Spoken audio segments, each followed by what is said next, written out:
Okay.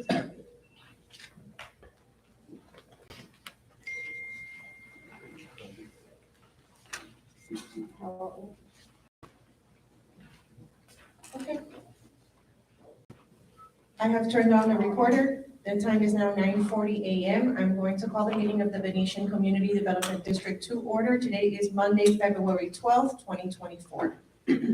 The first item on the agenda is the call to order / roll call. Those supervisors that are present are Rich Rocco, Ernest Booker, Present. Ken Smaha, Joe Pizarnik, and Cheryl Harmon Tarana. On behalf of District Management is myself, Belinda Blandon.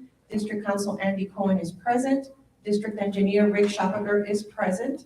Field Manager Keith Livermore is present. And on behalf of Vesta, we have Teresa Donowith and Julie Cortina. And for the record, there are audience members present. The next item on the agenda is the Pledge of Allegiance. We ask that you please stand for the Pledge of Allegiance. Please remove your hats. I pledge allegiance To the flag of the United States of America and to the republic for which it stands, one nation, under God, indivisible, with liberty and justice for all. Thank you. Before moving forward with public comment, Board of Supervisors, I have been informed that you wish to discuss the process for verifying resident users to the agenda. After which item would you like to add this item on the agenda? Any ideas, thoughts? We can cover it on business items before the allied. Yeah, sure. Okay, so I will make a note that we will cover this Okay. prior to the Allied Universal Security Services proposals.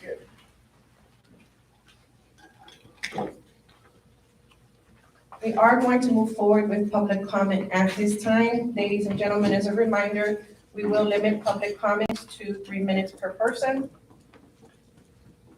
Our first speaker is Patricia DiPiero.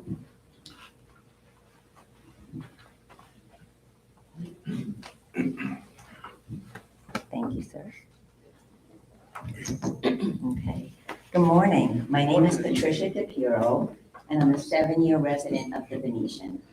Last year it came to my attention that there is a non-resident who is not a member playing here on a regular basis, multiple times per week, sometimes bringing guests, and all for free. No guest fees and never joined as a non-resident member. Also, he's playing on a USTA sanctioned team out of the Venetian, which is totally against the Venetian rules.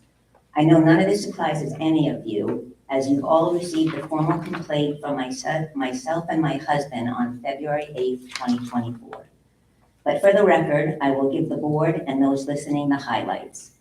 On 1/26, my husband John and I met with Rich Bracco to discuss the issue. He was very receptive and seemed interested in helping us get to the bottom of this. During that meeting, I asked Rich if he was aware of the situation, and he said he was, but, and I quote, "I thought it was handled because I spoke to Cheryl," which I assume is Cheryl Tarana, who is also on the board, and I believe that's not under the Sunshine Law allowed. Anyway, by meeting's end, he assured us that he would look into it, starting with talking to our tennis pro, Dave Freeman. He also said he would get back to us in a few days. 6 days later, after hearing nothing, we sent Rich an email summarizing our complaint and concerns. Then we heard back. This is what took place over the next week or so. Rich met with Dave, no resolution. Rich spoke to the district attorney, Andrew Cohen, and Rich told us, and I quote, "As we both know, this individual is clearly not a resident and homesteads in Toscana Isles." Then Rich again met with Dave as well as Julie Cortina, the River Club manager, and somehow determined this individual is a household member of a Venetian resident, and as such, has full resident rights and privileges to all the amenities of the River Club. So again, no guest fees or member fees. When we asked Rich to tell us where we could find the definition of a household member, we got no response. We finally got a response from Rich, and we were told that he has gone as far as he could with this, and that it is no longer a CDD matter, but instead a POA matter. In my opinion, we got a big fat runaround with absolutely no resolution. All of these emails were copied to each and every one of you, as well as the district manager the district attorney, the manager of the River Club, as well as the POA president. Only one of you responded to us.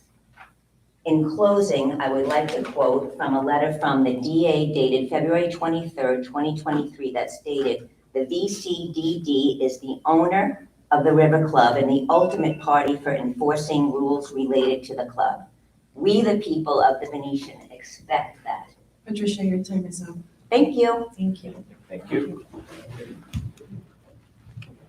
Our next speaker is Mike Townsend. Good morning, Honorable Board. Got a couple of issues here that I was hoping to address. We had a problem with some unaccompanied minors the other day down at the pool area. It was about 6 of them, 3 males and 3 females. They came into the pool area with no parents. I went into the locker room. The shower was running full with hot water running, and the shower curtain had been ripped off, and they stuck it in the drain. There was water all over the floor. I let the management know, and they addressed it. My concern is people coming into the pool area, these minors unaccompanied, jumping across the gate, getting in. Security issue. My question is there the cameras, are they working? Do they, can you go after these people for looking on cameras and looking into that? Management called security, they never showed up. I went to the gate, told them where the kids were, they had gone down the sidewalk, and he was rude, the security guard was rude. He said that they sent someone out, but they never did come down here to address it. It happened another night this past weekend. It was a male and a female. We chased them off with the management, jumped over the fence, got in the car and drove off, and then he came back. Unfortunately, I tried to videotape the couple and the license plate. I have a new phone, it didn't work. My concern is if the security is not going to respond, why have security?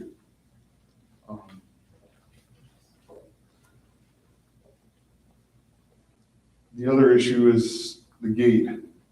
As you discussed in your meeting earlier this morning, the one fence is broken, needs to be repaired.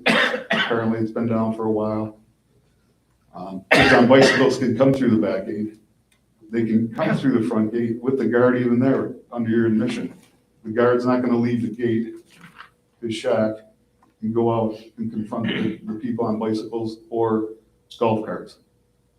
So my suggestion is put a gate out there like every other community. You drive around, look at all these other communities, you can't get in on a bicycle. You can't walk through. You can't drive through on a golf cart, okay? My question is, can we get a report on all the incidents that happened? I've heard about car tires being slashed on Montaluna, allegedly. I've heard about attempted break-ins at houses. And now we've had kids coming in and across into the pool area. The signage out at the pool should be out at the front. There is a sign that says Mr. what the Thompson, rules your are, time is up. but it needs to be out near the gate saying you need to be here. Any minor shouldn't be here any time of day. Thank you. Thank you. Thank you.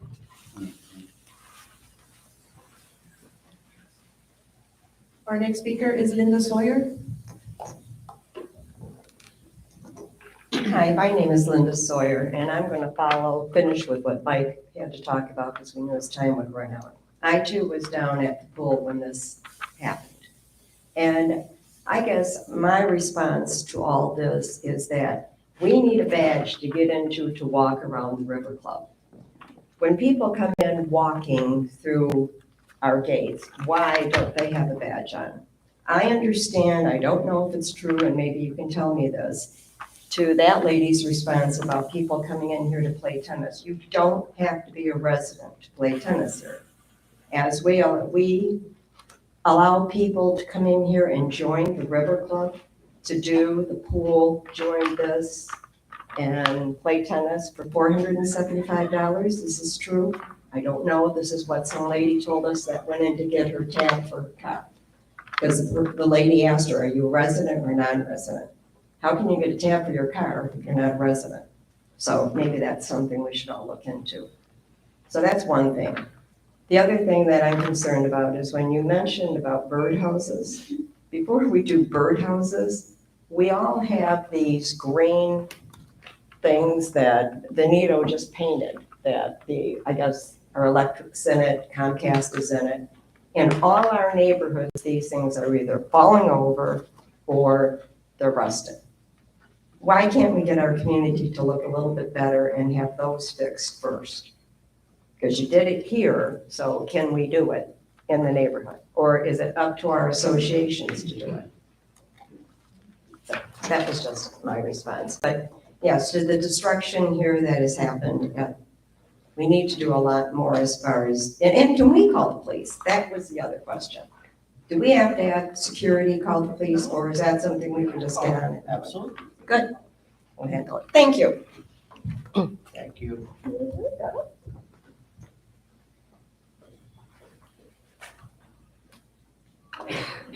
Our next speaker is Lee Parati. It's me.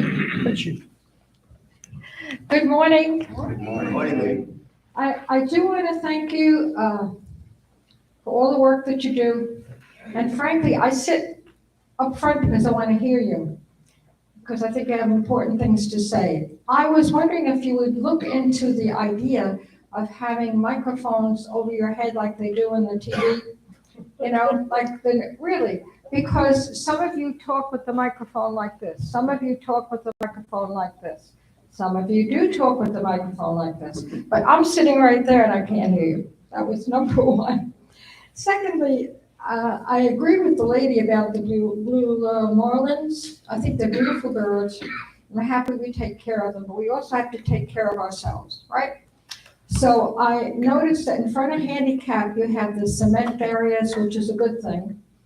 But I believe it would be helpful if they were painted white and yellow, as I have seen in other places. Saturday night, we're leaving the Valentine gathering, and one of the people that I was with tripped over that. Fortunately, he's in very good shape, and so he didn't fall.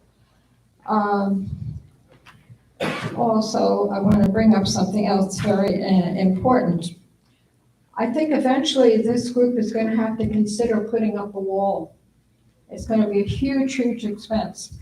But I do believe that we are going to be invaded by more and more people for more nefarious reasons, because, it's a desirable community. And we're getting a lot of development across the street. Development means people. Development means hyper young kids that are not looking to go to jail, but they're looking to have some fun and do a little destruction maybe. Another thing which really goes beyond our community. Have you noticed that there are at least an accident a day on 41 and 75? And very often, as this weekend, there was a fatality, right? I'm going to go to the sheriff's office to get those statistics, because I'm wondering if, as a CDD, you can write a letter or petition and ask that they increase the number of sheriffs that are out there patrolling. I mean, I know you probably, officially, you can't force them to do it, but perhaps if they get enough letters from the different communities, they might do it. We can't go on like this. Every day that you go on 75 or 41, there's either a car turned over, a car smashed, and very often a fatality. Thank you. Thank you. Our next speaker is Sally Duncan. Good morning. I am here also to talk about security and our allied security renegotiations. Again, I am adamantly opposed to any reduction in our safety officers. Sure. Yeah, absolutely. Thank you. At this time of unrest in our country, growth around our gates, and concern over alleged events within our gates, I think it's critical that we maintain or even increase our safety officer presence. As I've mentioned in previous comments, we moved here and moved my parents here primarily because of the security officers. It is my strong conviction that they provide a powerful deterrence to those that feel they are entitled to others' belongings and to do other nefarious activities. The notion of reducing our security officers from 2 to 1 during the night and placing a sign in the guardhouse window would be nothing but irresponsible to this community. In addition, adding an ingress gate to the Siltadella gate without manned presence is asking for trouble as well. I mentioned previously, my daughter lives in Milano. I would say 50% of the time that we visit her, we see piggybacking going on and even broken gates, which leaves us wide open. If this comes down to money, I believe the community would communicate a willingness to fund these services. Any cost savings would probably be immaterial from what I've seen in past projections. And if you divide this by 1,377 homes, it's well worth the money. Security and peace of mind are at the top of my family's list and many other homeowners as well. It seems like we have a little bit of a theme today. But first of all, I'd like to thank all of you for your hard work. I know how difficult it is. Thank you, Sally. Thank you. Our next speaker is Rich Goodman. Good morning. I have a few topics. One of them is also security. A few weeks ago, I was leaving this back gate to Siltadella. Somebody was trying to get in as I was leaving. I stopped them. I called the guard gate to tell them that the person after me drove through. They got in. The guard gate said, "Oh, well, there's nothing we can do." I said, "Look at the video. We don't have access to the video." So the guard gate can't watch the video as things are occurring. Doesn't make any sense. I said to the person as I was leaving, they said, "Where's the main gate?" I said, "It's in the front." The sign letting people know the back gate is the back gate is all worn out. You can't read it. As you leave the Siltadella, it says, "This area is under video surveillance." Why isn't that on the outside for people coming in, not on the inside when you leave it? I mean, this has been for years, these signs have been there, and this makes no sense. We need to increase security. I had issues with some people walking around the back of my property. I called the guard, I called security, they said, "Oh, call the police, we don't get involved in that." So if we have security people that don't get involved in this, don't have access to cameras, and don't do anything other than say call the police, we need to increase security here for the sake of that. Belinda's aware of this. I had asked for some financial information. I went on the website. All the information on the website was all corrupted. It was corrupted for over a year and a half. Belinda said she thinks it was when they put the stuff up for 8A compliance, it got corrupted, the files got corrupted. You have a company coming in today tell you that everything on your website is past compliance. If it's been corrupted for a year and a half, how are they approving things that are claiming to be passed? So you're paying vendors for things that they're not doing the right thing, and they're telling you things that are not true, and nobody here is verifying that. We need to do better jobs, have more people accountable. The board needs to be accountable to us, and the vendors need to be accountable to you. And we need to make sure that happens. Thank you.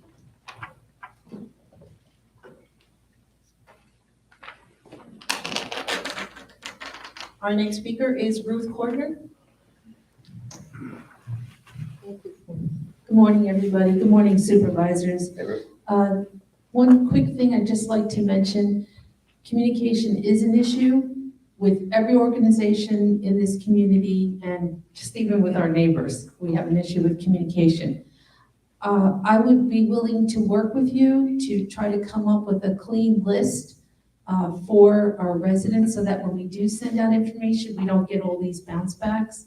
And I even think the community association is willing to work on that as well with us, so we can at least get something organized. Another thing I'd just like to mention is in the POA, we are working on our processes. We're trying to update them, get them, to standard, at least on some of them. And things change, technology changes, we have to change the way we do things too. So if you come across anything that you see that the POA can improve on, we would really recommend, we would like to know your recommendations. The other thing is some people mentioned about people coming in, our security from the outside. I hate to mention this, but we do have an issue in our nature preserve. At various times, there's encampments in the back, and sometimes they have come across into our community. The POA is addressing that. I have spoken to the police about it, and maybe when we have our sit down, we can talk about how we can better handle it. But it is an issue, and I understand that. I do have one thing I would like to say, and I hope that it's okay. I'll do it, and then I'll ask for forgiveness. We have and I'm doing it here because there's a lot of people here. We have a resident that used to live in this community. He moved, he came back, and he rented, and he's here for 2 months, and the rental is coming up. He got ill, and he's really kind of weak to travel at the moment. So if anybody knows of a rental that's available, if you could please let me know, I would appreciate it, okay? Thank you, and have a good day, and good luck. Thanks for.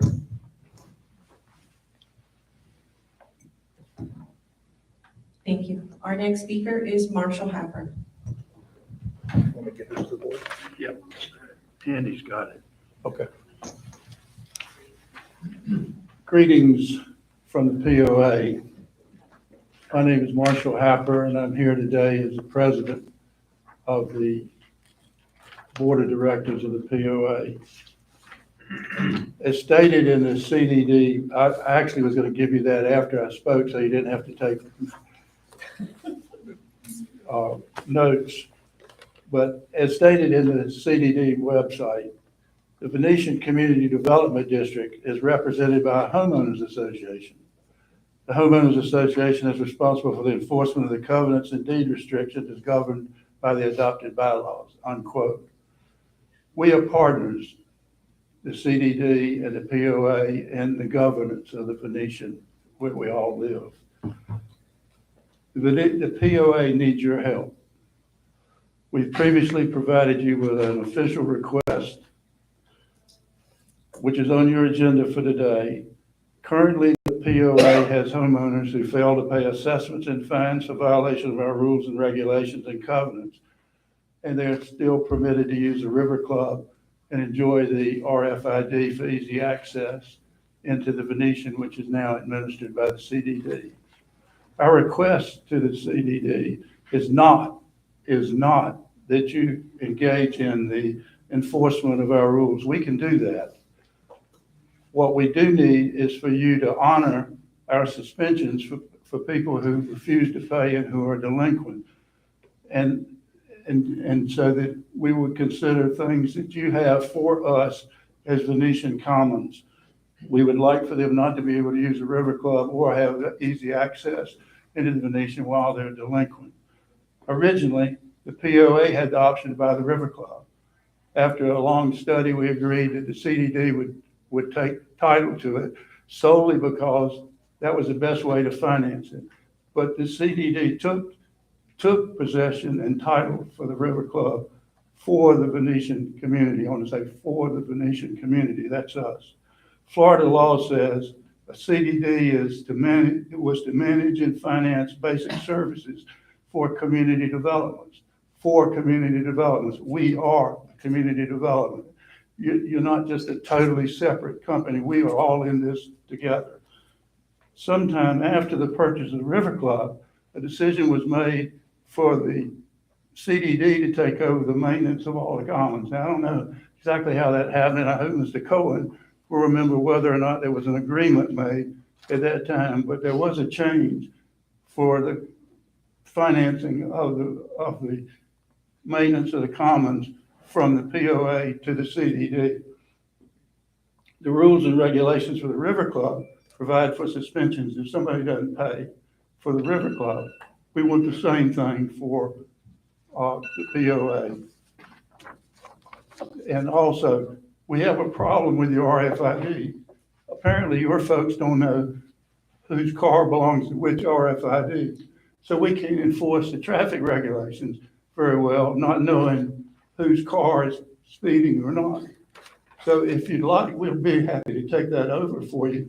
Or if you'll just agree not to let them have it if they're violating and delinquent on our rules.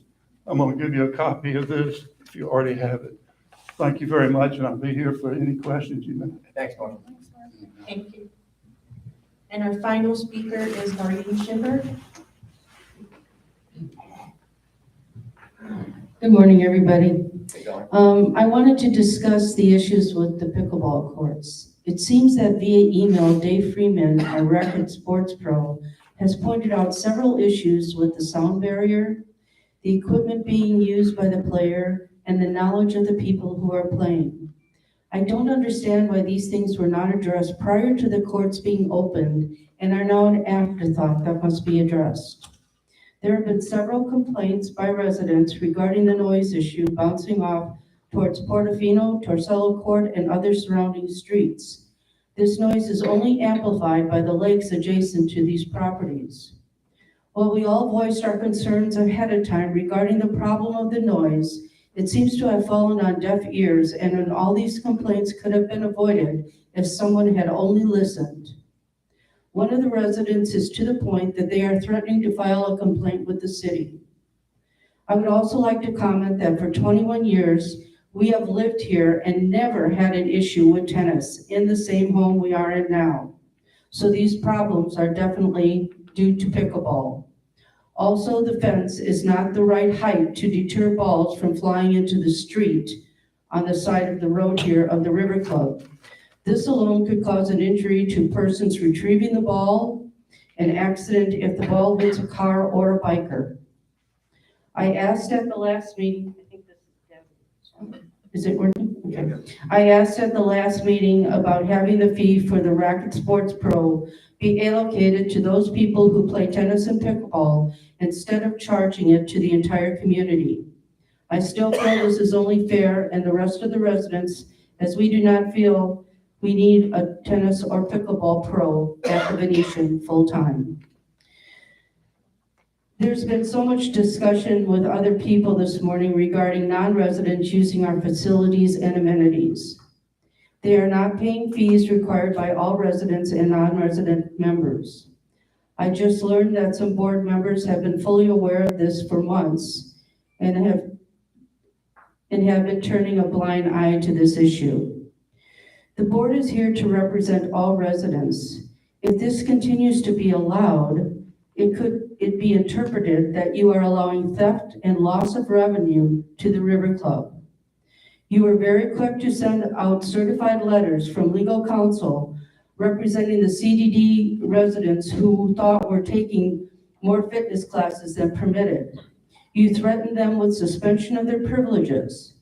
At a recent CDD meeting, the district attorney's office submitted a legal position regarding the usage of the River Club by family members of residents with the conclusion that guest policies should apply.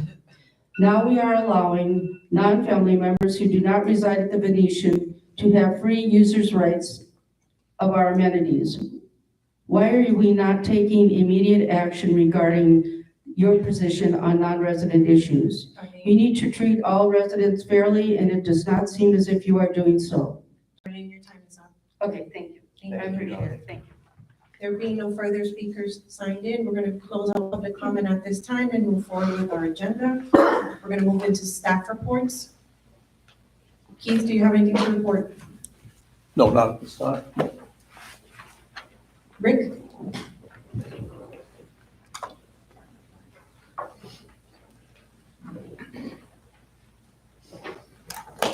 The first item on the agenda is B1, the Pond 12 fountain. We did get some concerns from the residents on the pickleball, and we looked into some options.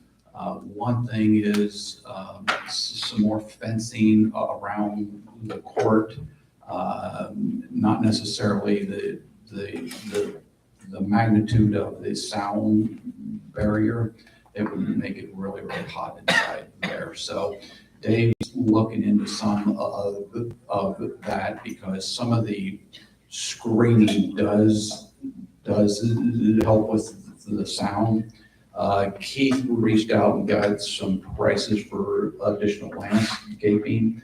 I know the pitch apple that went in through there, it takes some time to grow. It's looked like it's growing pretty well, but still there's some gaps. That will end up being solid.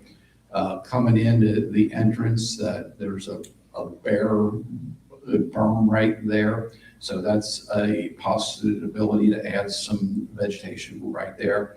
And I also reached out to the aquatic vendor we have for a fountain in that pond. Ponds, when they're still, they're like a, trampoline. The sound will hit and bounce right off. So if you put a fountain out there, it does two things. The sound from the fountain helps to drown out some things, but also breaks up this surface. So when the sound does come to hit, it bounces in all directions. So the fountains we're looking at, these are just ballpark numbers, are probably no more than $5,000, but we still would need to get electrical. So depending on where that comes from and where we would have that could potentially be another $5,000. So those will appear to be our three options. I have a question for you on that one. I'm trying to honor Lee's request here. How much would getting a sound engineer cost was one of the concerns I have, just to find out what the real issue is. Because I'm concerned that we're just going to start throwing things at the wall without understanding what the real issue is. I live at the end of Lake 11 and I can hear everything loud and clear. I brought my decibel meter with me, so that'll give you a really rough idea. It's a windy day out right now, so you're picking up a lot of the wind, because prior to the meeting, I walked around out there, and the wind definitely affects the noise for the decibels. So the cost of a sound engineer, any idea? If we were going to get somebody to give us a sense of what we need to do to properly fix it? Because what I'm reluctant to do is keep throwing thousands of dollars at it, praying it's going to work. We've already thrown enough money at it. I have not reached out to a sound.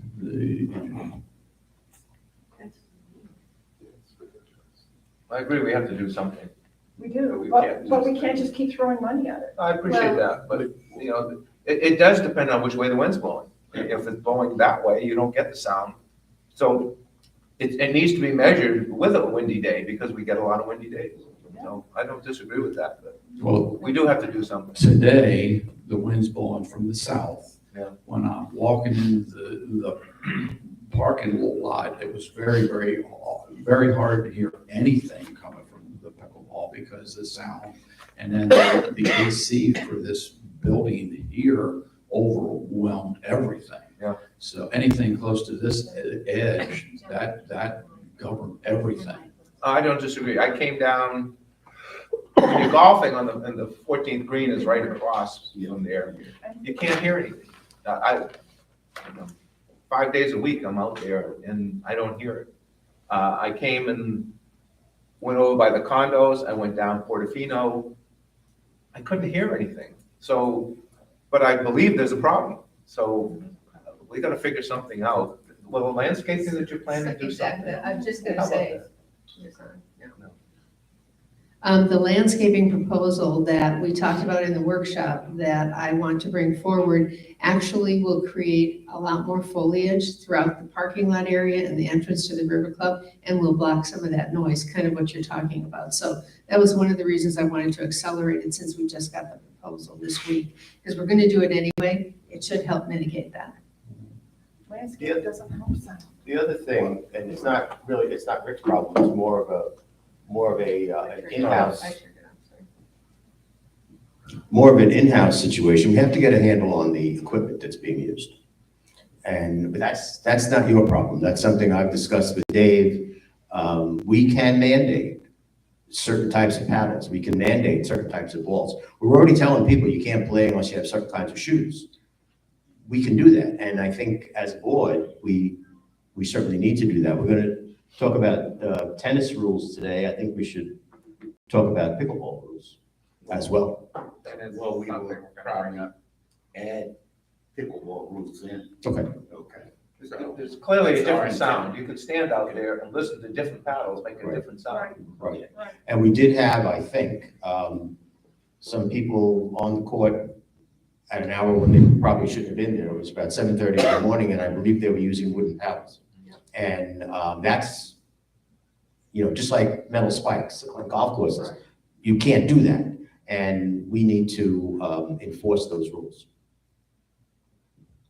Well, it also depends on the type of player, because we've noticed that the better players that play, you can hear it's more pronounced, the sound that they make.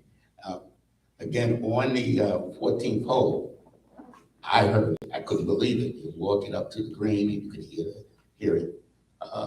So I sympathize with the people. I can hear it in my front porch if I go out there sometime. And then I walked in front of Darlene's house, and I can hear the tennis. I heard the tennis more so than pickleball. But if you stand between tennis courts and the pickleball courts, you could barely hear the sound. And it's because of those panels. So I don't know if it would be healthy to have the whole courts, all the entire courts, surrounded by panels. I can imagine in the summer when it's 100 degrees and people out there passing out, we could have issues. So, but we need to address it.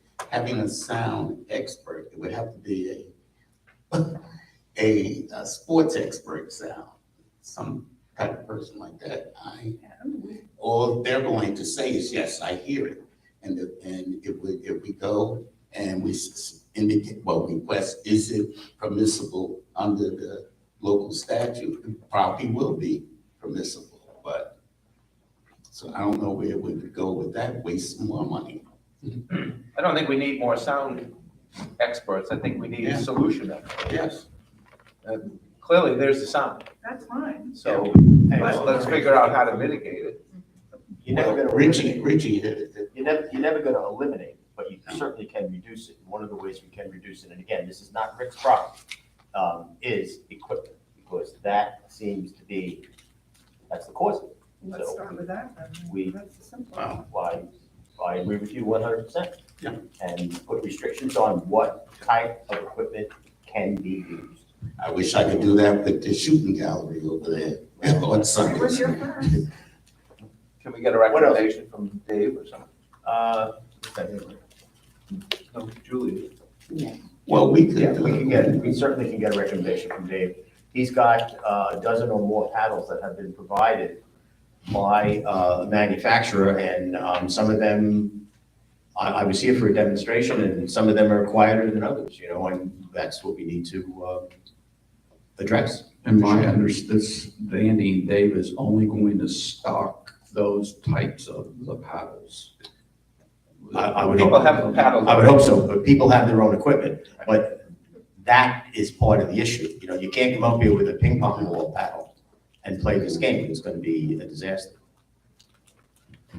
Well, we should pay, like you said, Rich, pass some type of motion that requires specific equipment to play out there. But we need some advice from Dave as to what's permissible. When is the next rackets committee meeting? Today at 2. Well, you can't come. Maybe But that's not, today, Put on the skies. but we have the chair lady and the vice chair here, both. And maybe that's an item that can be discussed this afternoon Yes. in the meeting. We're getting a little beyond what Rick's purview, so can we get back to you? Okay, the next item I had is B2, the road repair bid tabulation. I passed out to everybody. I also sent you the email. We just got the bids just last week, so I tried to get them out to you right away. I also reached out to Jerry Jasper on the finance committee just to check on available funds. Jerry did share with me that these funds were going to be in the next cycle, next budget cycle, so they're not in there right now. But Jerry did say that there is reserve money available to cover that if the board chose to move forward. The maps I've included with those show the areas that we're looking to do. And this stretch of the Portofino, where we've had the issues with the manholes, I did reach out to the vendor, told him to hold off on that until this meeting to see if we're going to move forward with this instead of paying the extra money just fixing out the manholes. We could just, this would take care of that as well. But we got 3 bids. Superior was the low and quite a bit low at $150,526.70. So Superior's done quite a bit of work in the area. They've done work out here. They were recently bought out by somebody else, but it's still the same people that we deal with now, so. Are they looking at the same roads? I see there's a vast discrepancy between over almost $100,000. And that's another reason I wanted to bring this forward right now, because if the other people decide to up their fees to match, I want to take advantage of the situation. Well, and obviously if it's over 195,000, then we have to formally competitively bid it. But one of them is at 150. Right. And again, they've done, and what I tell them for these guys, this is a relatively small project. So I tell them, I'm not going to lock you into a date. So because there's a lot of work going on down here, so they piggyback our job with a much bigger job that they have. So you minimize all the cost to get here because it's right across the street, basically. And Ken, this is in reserves? We have, no, It's not. not currently. When we're in the process of updating the reserve study and we factored that in. So, but it's not in the current, So it's not in budgeted this fiscal reserve. year? correct. Yeah, okay. There's about 60,000 in for this year. Right. And there's another 260,000 in for 2026. But, How much? so, 260, we can, but the whole schedule is going to change with the reserve study, as well as the cost, which are going up significantly. I have just a quick question, Rick.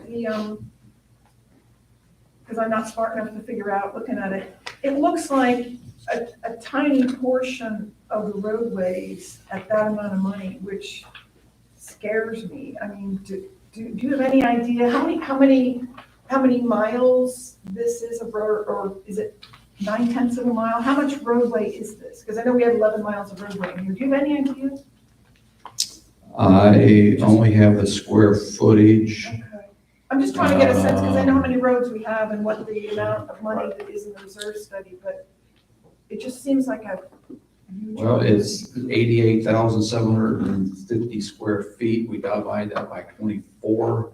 That's the linear footage, and I don't have. About a mile, a little less than a mile. The calculator in my pocket, yeah. Just a little less than a mile. And again, the cost, when I was budgeting or trying to give the engineers estimates, the cost per square yard was around $20.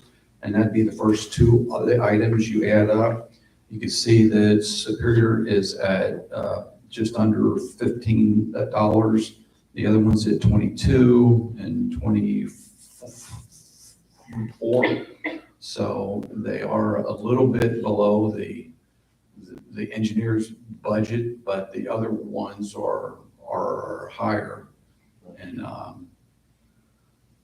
I don't know what his schedule would be. I have not asked him, but like I said, I mean, they're doing another job for us, and they were about 3 months out, because that's the next time they were gonna be in the area of their community.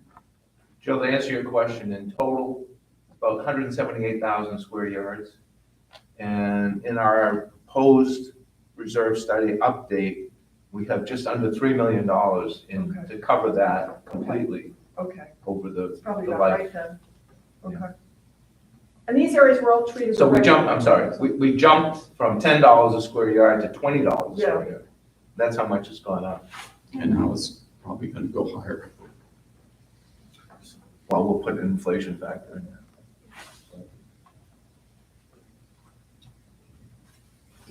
So, are you asking us to consider this, consider it later, put it in next year's budget? What are you asking?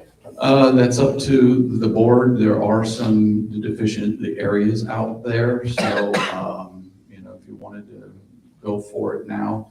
Originally, I had planned to do a much bigger piece along Padova.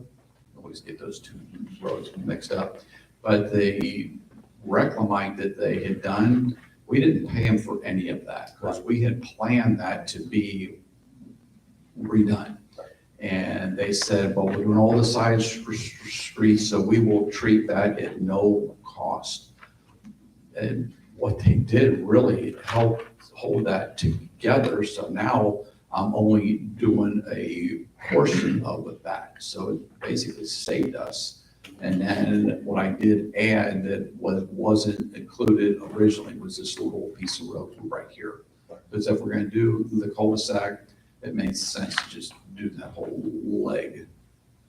Yeah, and there are parts of that road that are in definite need of attention. Correct. And again, before we, I did want him, because the contractor we had was working with a asphalt guy, and they had a falling out. So he was reaching out to somebody else, and that's what was taking so long. But again, I mean, if we could save the money that we had planned for that, we'll just put that back into wherever. But to Richard's point, are you saying this should be done as soon as possible? We can get another year out of it? What do you recommend? I mean, there are some areas, we have some potholes out there down at the back gate. There's that pothole has been there for quite a while. That's not good. And once it starts to move, it typically goes faster. But this That's price not is even not in going here. to hold. Yes, it is. Rick, this price is not going to hold. That's so Wait low. another year, will it? On the. Oh, you got a patch, yeah. I'm not sure how long I could get them to hold that. And again, it was a really good, the numbers, so I definitely wanted to bring it forward. Because we could save the $80,000. Where would we take it from? Like that. Or where would we take this from? Well, I mean, it's a timing difference at this point. It's not that the money's not there, it's just. And again, if he's If 3 you- months if you- out, then his bill may come to us when we're into the new cycle anyway. Well, it's a sooner or later situation. Right? Eventually, we're gonna have to do it because, and I understand how prices are going up. It's a petroleum-based product. You pushed the next phase out to 29 when you gave Jerry the update. That's correct. So the money that's in for 26 currently, you're saying we wouldn't spend till 29? Correct. And even that's only 47,000. So the next point after that is 2031. So if you think about it, even in the current reserve, we've got over 300,000 in the next couple of years available. So you'd be spending 150 of it now. So it's well within the parameters. And if you look at the reserve fund, the money is there. Yeah. You're right, it is just timing. And these roads aren't gonna get better, and we've been talking about Tortello for a year. So, And we're gonna be patching something. Yeah. Which is throwing money away. I'm leaning towards saying that we should do it. And I'll push him out as far as I can, but I do want to lock in that. Yeah, there's no reason to push him out too far if he's got other projects going on in the area. Right, exactly. Take advantage of it. Exactly. How does everybody else feel? I'm for it. Yeah, I feel better having heard the numbers that you were citing before, and I agree with you. I think it's a timing issue. It ain't gonna get better. Well, I'll make a motion that we move forward with the Venetian asphalt repairs, as laid out in Exhibit A of Rick's presentation. Well, Superior. Superior asphalt. Superior, I'm sorry, yes, with the low bid Superior asphalt. Subject to preparation of a contract, that's subject to staff approval. All of the above. Okay. I'll second that. Oh, okay. Any further discussion? Thanks, Rick. All those in favor, please state aye. Aye. Okay, the next thing I'm passing out now is the sidewalks. When I had done my annual review, looked at everything, painted it all up out there. I got 2 bids. Both the bids are pretty close, but the low bid by A&J for $9,232.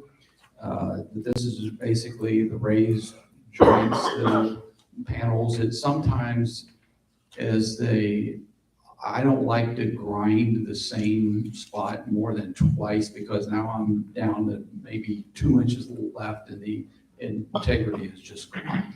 So there's a lot of the panel replacement that right out in front of the golf course, the area. So I would recommend we go with A&J. And we've used them before, haven't we? Yes, we have quite a bit.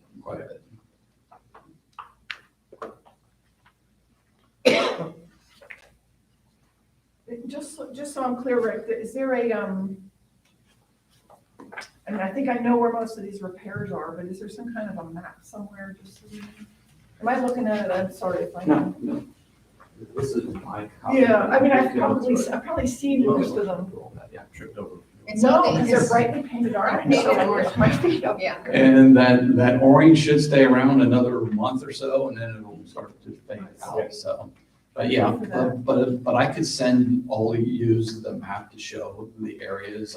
That's the whole package there, so. Well, this is a safety issue. It sure is. We really, Thank so you we very really much, have, Rick. I appreciate we it. really have, an obligation to We do. get this done, so I would Yep.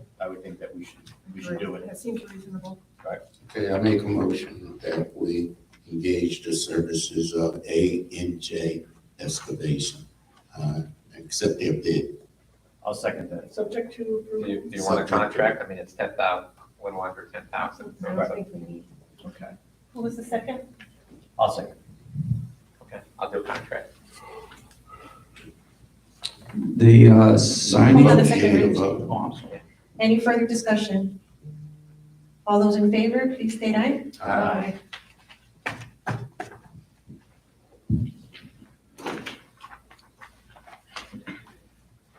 Okay, in your agenda package for B4 was the signage. I reached out to 5 different vendors. Due to the size of this one, fairly small, 2 vendors responded back and it said basically it's just too small. One responded back, said it's a little bit too far. The other one, I was anticipating at least a second bid, but they never did come through. So the low bid on was Fast Signs. They've done work, I know with me, I think they did some here. So I recommend them. It's only $2,022. I have a question. Here in Florida, do we have interlocal agreements for the purchase of goods and services? Meaning, could we obtain these piggyback on the county or the city of Venice save substantial. I know in Jersey and New York, we do. Why Yes. can't we use that and do that, We can. follow that? This one is a little overlapping. Yes, we've done it before, but on our posts, we have very specialized, the posts, so we're not gonna find post prices within the cities or the counties, because most of them, they use the cheapest post that they could find. We have those decorative ones. Well, we've been waiting to get this done, so I think we need to do this as well. Can I just, a quickie, because I had been looking at the signs on Chiltadella, maybe we could just do this separately, but I was thinking, while we're at it with the signage, I think we do need to fix that sign on the outside of the gate at Chiltadella that directs people up to the main gate. You can't read it unless you're within about 15 feet of it. I've seen poor box trucks pull all the way up to try to read it and they can't. How hard is it to add something like that onto this? Do we have to rebid the whole thing? Should we just do it separately? I mean, like, this is not an entrance? Yes, you need to go half mile up Laurel. Do we just do it separately? It's very easy to add on, very easy to add on. If we just kind of, if you want this sign to be bigger, I could just get with them and they could just. Just needs to be legible. Add it on, yeah. You all right with that? Well, we're talking about making that gate, egress and ingress. Shouldn't we discuss it at that time?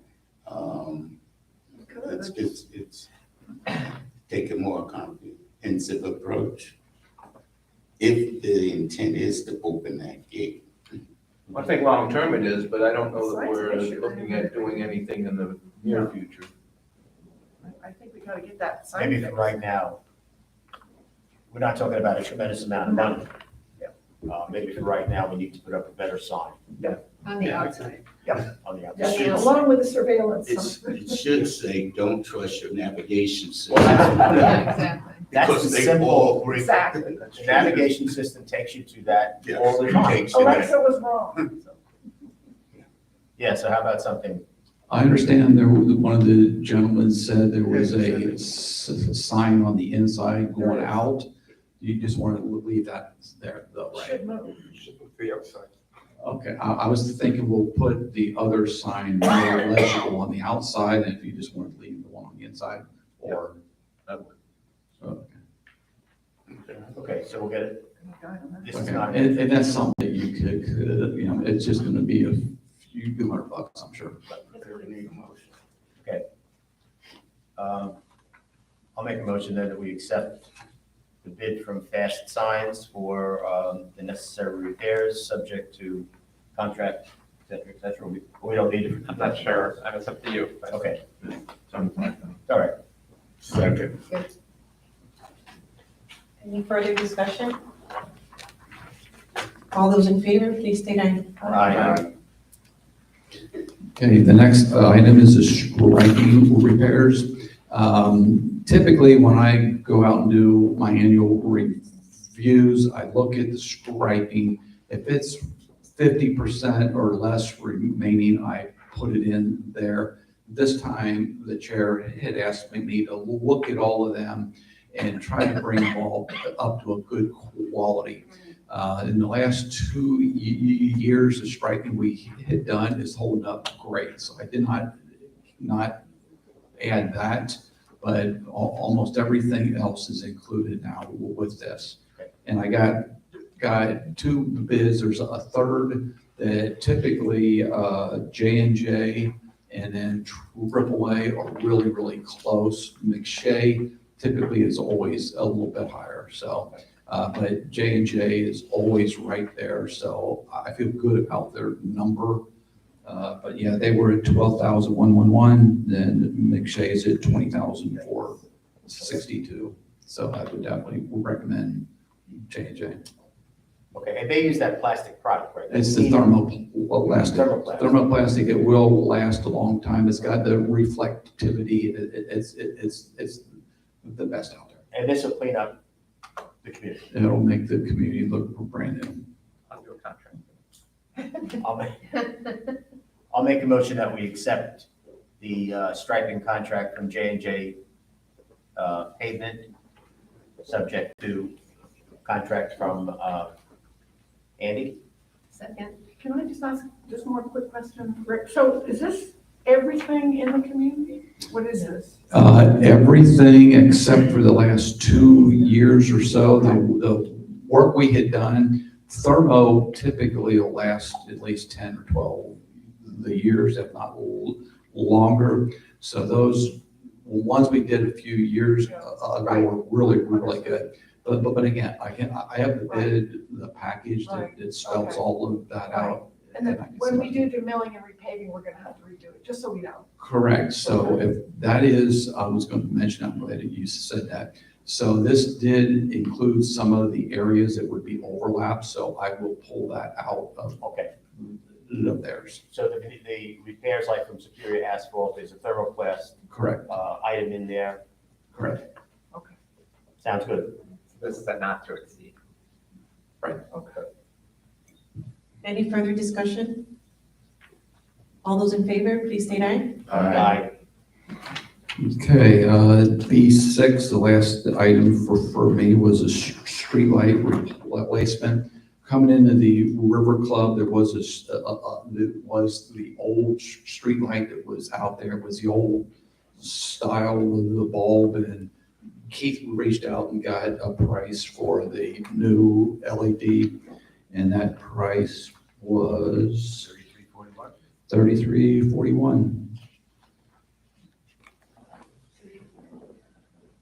I have a question for you, just generally on that, because the facilities committee is working with Julie and Miles on looking at the light poles, as you may have heard before, I'm not sure. I think we talked about it in the workshop for the River Club parking lot. So I guess a general question is, you're gonna put that light pole back up out there. Would that typically be the same number of, I guess, foot candles, I think is the term, for out there versus in the parking lot here? Or would you typically see different foot candles at the street, at the sidewalk versus in here in the parking lot? Should we conform them is my question. It should be the same. We should right? conform And them. there's a certain amount that they go for, and with the LED, they could direct the them. light and all that. Okay, Parking lots probably broadcast a little wider out, and this Mm-hmm. could focus right down, and it protects the exit of the roadway, and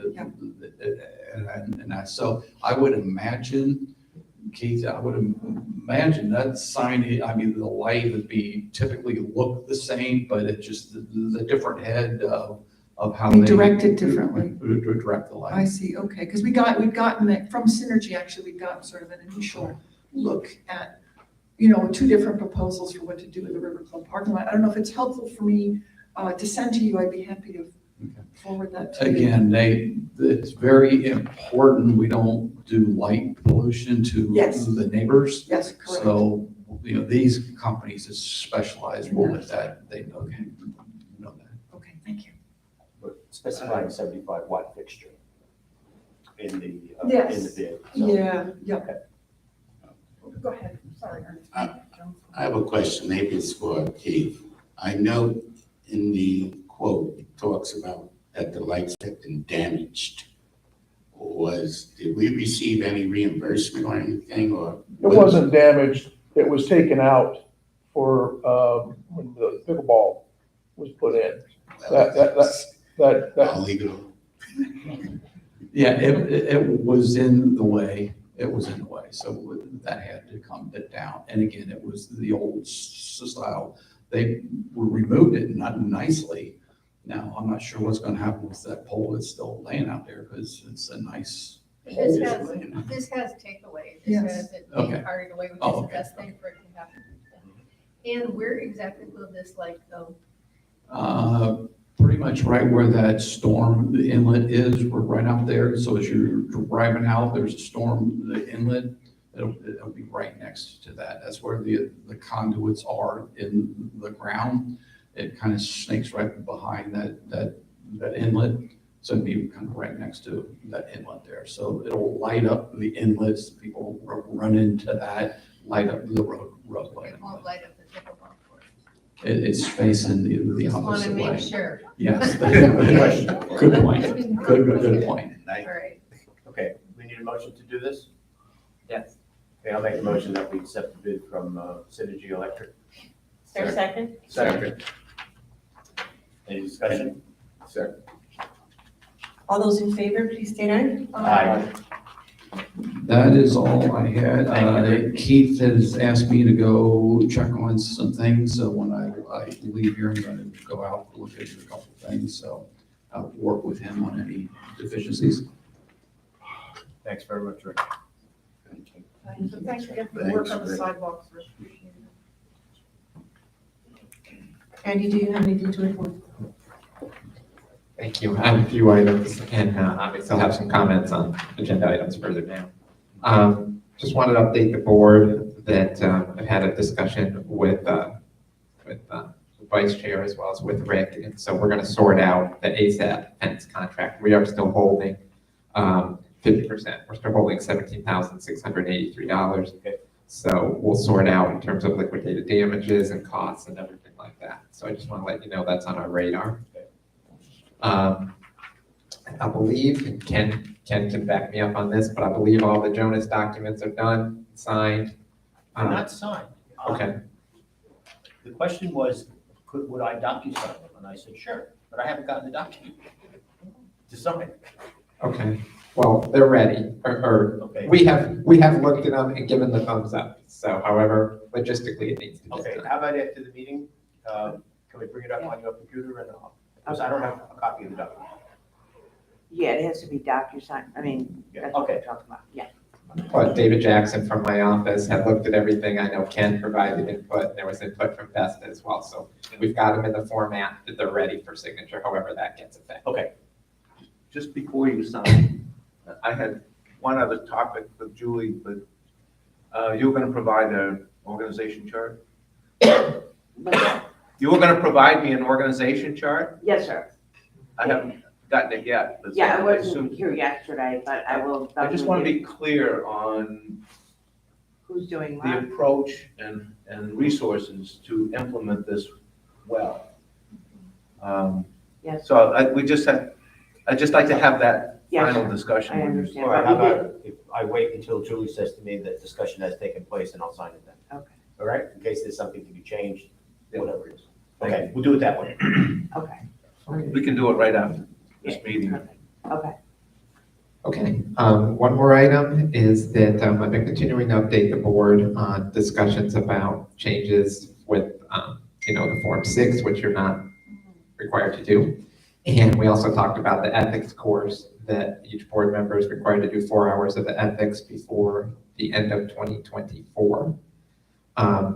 Florida Association of Special Districts has come out with a course that is, and I will be e-blasting that to everybody, that will satisfy all of your requirements. It's fairly reasonable, $49 if you're a member, $79 if you're not. And then the next question I was asked by some of my districts is, can the district pick this up as an expense? And the answer is yes. So I will send out the information with regards to that course. If it's something that you'd like to do, we'll take care of everything. One of my law partners, Maggie Mooney, is one of the speakers. So Okay, it's an in-person thing, not an online thing? no, it's an online thing. It's online. They're actually doing it in person at their conference, whenever that is that's coming up, but it's online as well. So this email that we probably all got, at least I got from, it's here, special district. That's the one. Oh, this is the one? Yes. Oh, great, okay. So you've already gotten it. Yes. I thought it was like fishing or something, so. That is the Okay. one. And there's other resources available too, but that one is geared towards independent special districts. It will take care of everything all at once. And like I said, this is well within statutory authorization as an expense of the district. So what do we need to do then? Nothing until we hear from you? You can sign up if you'd Okay. like. You know me, I like to get stuff done, okay? Other than that, I'm glad to answer any questions. We did have a sunshine workshop in this other room here this morning. We had a small crowd, but they were enthusiastic. Andy, do you want to speak to the residency issue that we have pertaining to tenants? You and I have spoken about it. Yeah, I can do it now, or we can do it later, whichever you prefer. Now would be good. Okay.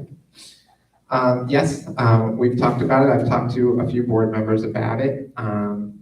You know, I'm not sure what form everybody's talking about that was filled out. Okay, good. I don't know whose form it is, whether it was a VESTA form or a BOA form, or I don't remember creating a form, so I don't think it's anything that I did. And I'm not sure if you had any sort of discussion in your workshop, but right now I'm not aware that we have any sort of requirements for establishing it. In other words, you need to produce 2 utility bills or something along those lines. So if that's something, okay, is this a VESTA form? Well, it was originally, I think, an icon form, because the 19th of April, or April 9th. Okay, so it's a River Club It's a River management Club form, management we'll call it. Okay. It's really a policy decision for you as board members. As I said, I've talked to a few different board members about it. How far do you want to delve into this particular issue? We heard some resident comments on it. I don't believe that we have anything in our rules and regulations, as I said, that outlines, you got to have a utility bill and a lease or whatever it may be. If that's something that the board is interested in pursuing, we can talk about doing that. But that's sort of where we stand right now, is that we have people fill out the application.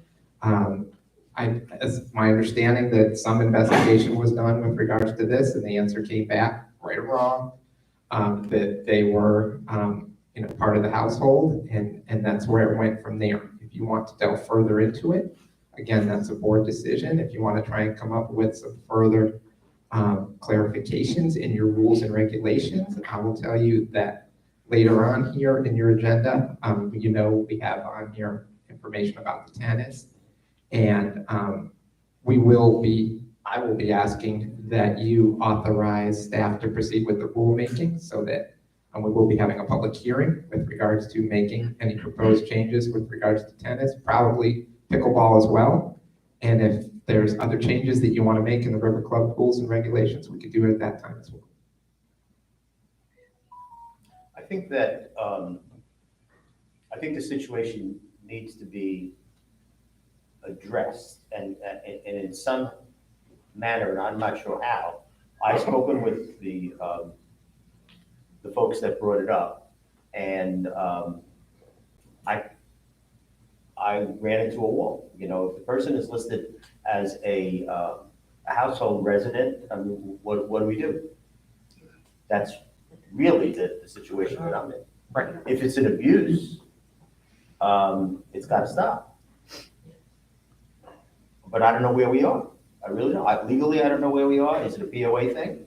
Because it's enforcement of a rule? I don't know. But it can't be just left hanging out there. It's got to be addressed in some way. It seems to me that if we do not ensure that someone is resident at the address within the Venetian, that the potential for abuse is widespread. If we're just going to take people's words for it, it doesn't seem to me overly burdensome that if someone claiming to live at an address is neither a spouse nor a child, that we request that that person provide something that identifies them as living at that address.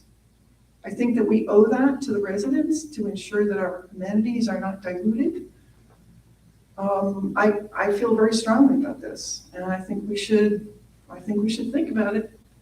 Yeah, I mean, as you said, there's,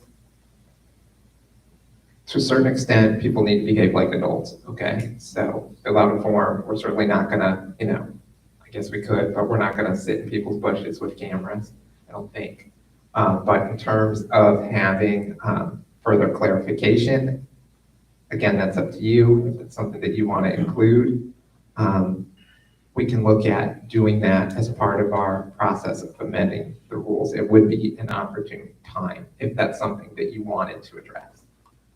Because in the rules, it does say that you need to provide your address. It is part of the rules. And so, you But know. it doesn't say anything like we're talking It about doesn't. a utility bill and a Because whatever, driver's understand, you know, my license. concern has nothing to do with, you know, the direct situation. It has to do with the potential for abuse down the road. And we've got 1,400 homes in here, and I think, you know, taking somebody's word for it, I think is not in the best interest of the community at large. Again, My view. that's for your discussion, and it's a good discussion, because, you know, how far do we delve into? But I think we all have to accept that you can have more than one residence. You can only vote at one of those places, but you can have more than one residence. Sure. Right? Different people own different properties. People do. Sitting on this board, people do. I do. But the issue is where do we go with this? I'm certainly not going to support an abuse. But I need an answer of what we want to do to solve the issue and to ensure that it's not something that we're going to be facing again and again and again. And I don't know how to do it. I assume there's no precedent? This is the first in 21 years? Well, maybe the first that's come to light, but I'm sure it's not. You know, I've spoken a number of times about people coming in and playing, let's talk about it, playing tennis and not being charged guest fees. I've never taken into account that they didn't live here, you know, but, and that they were using it or abusing it that way, but that's come to light right now, and we need to come up with a method to deal with that. And I don't know what that method is. I made a proposal. Well, it's a slippery slope, okay? And I don't think it's probably happened before. And when I say that, I'm saying that it's never risen to this level, and solely because it's casting, it alludes to collusion on the part of board members. And that's why it has risen to this level. How do you know? What do we do if someone makes representation? Unless we hire private investigators to go out there and investigate, and it can be abused if we start doing that.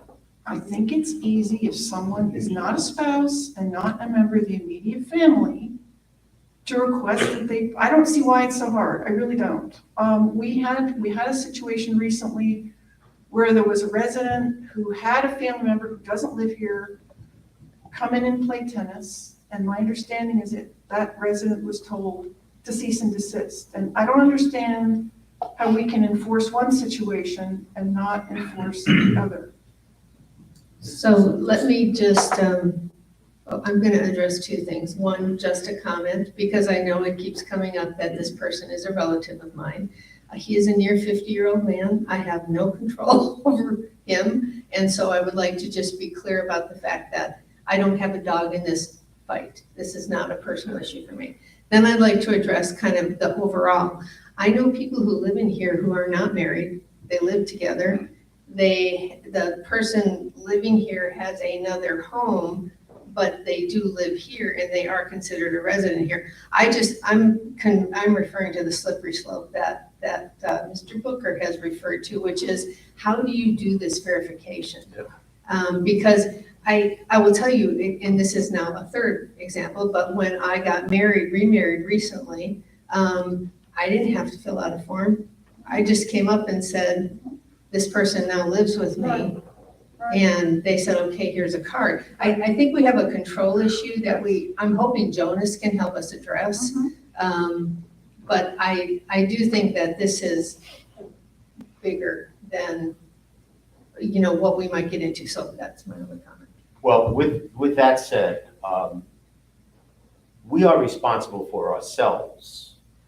I'm not responsible for something that my brother or sister does. It may bother me morally or something like that, but I'm not responsible for it. Certainly, a 50-year-old adult is responsible himself for what's going on. So I see no fault on your part. And any allegations that are made to involve you in this, in my mind, are unfounded.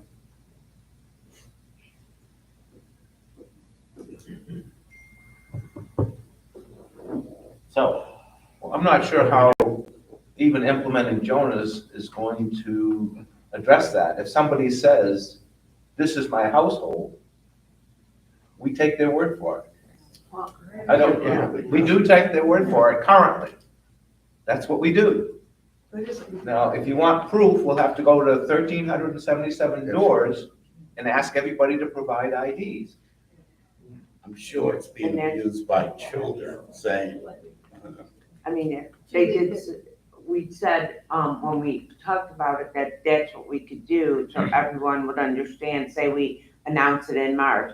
Hey, I mean, just as an option, right? May 1st, new system, everyone needs to fill out the proper and bring their identification. I mean, there could be a mandated procedure from the board, when we do get Jonas, that's all. That was what I was referring to, is that I thought we had talked about a process where everybody, when we get Jonas, everybody re-ups, so we can actually, there are cards floating around out there that haven't been deactivated. It gives us an opportunity, I think, to say, let's start over and get as clean of a system as possible, including emails, including, kind of all those things we could kind of clean up this year. And when somebody But when somebody comes up fills out and the says, I live form here, and puts multiple names on here, we're still back to the But same you have part to bring of identification. what's the legal challenge? What do we do?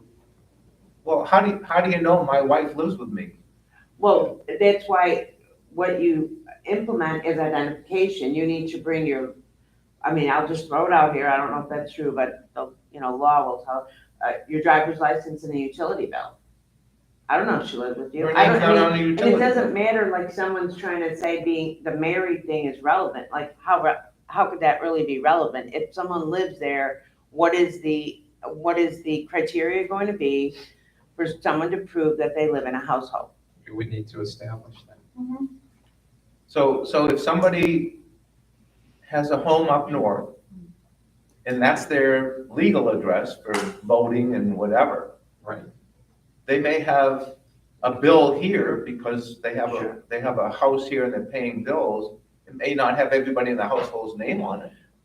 True, well, you may say we can use the deed as a, and I'm not I don't know. Well, right, we have to come up with the criteria for it, and you're right, it is difficult in some cases because not everybody's familial situation is the same. Correct. I mean, I'm not sure my wife is on my utility bill, actually. So. Do you come up with these situations in other districts where you work? Venetian is special. I know we're special. Well, we have tennis. This has not actually come up. I will tell you that I'm sure that there's Attorney General opinions or case law that outlines different factors to determine residency. Okay, I would guess that something like that exists. This has not come up in any of my CDDs. That being said, a lot of my CDDs do not have, like you're saying, the amenities that Venetian does. I mean, I represent Waterleaf, they have a golf course. This issue has not come up. And there are obviously different tiers of costs, whether you're a member or non-member, resident member, non-resident member, things along those lines. And I mean, it's a hard discussion, and I get it. It really comes down to how far do you want to delve into people's representations, and I've had that discussion with you board members individually. Yeah.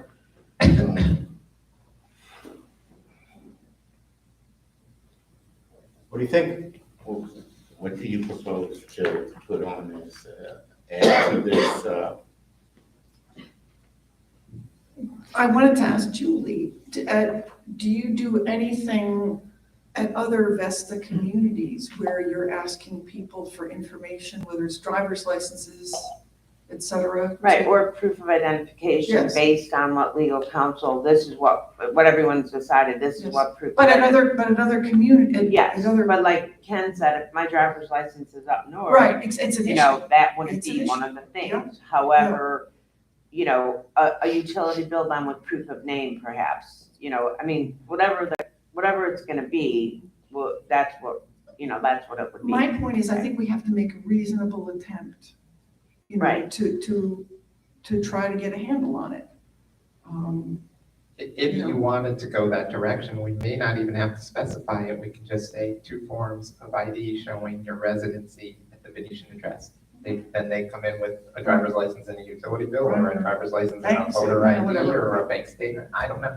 Except, what about all the people who live here as snowbirds and own homes and are not residents in? That was my point. Yeah, that is the same thing. I Absolutely. mean, you're gonna have a bunch of people now going, now what do I do? Because I don't have a license in Florida. So, It's historically been an honor system, basically. Right.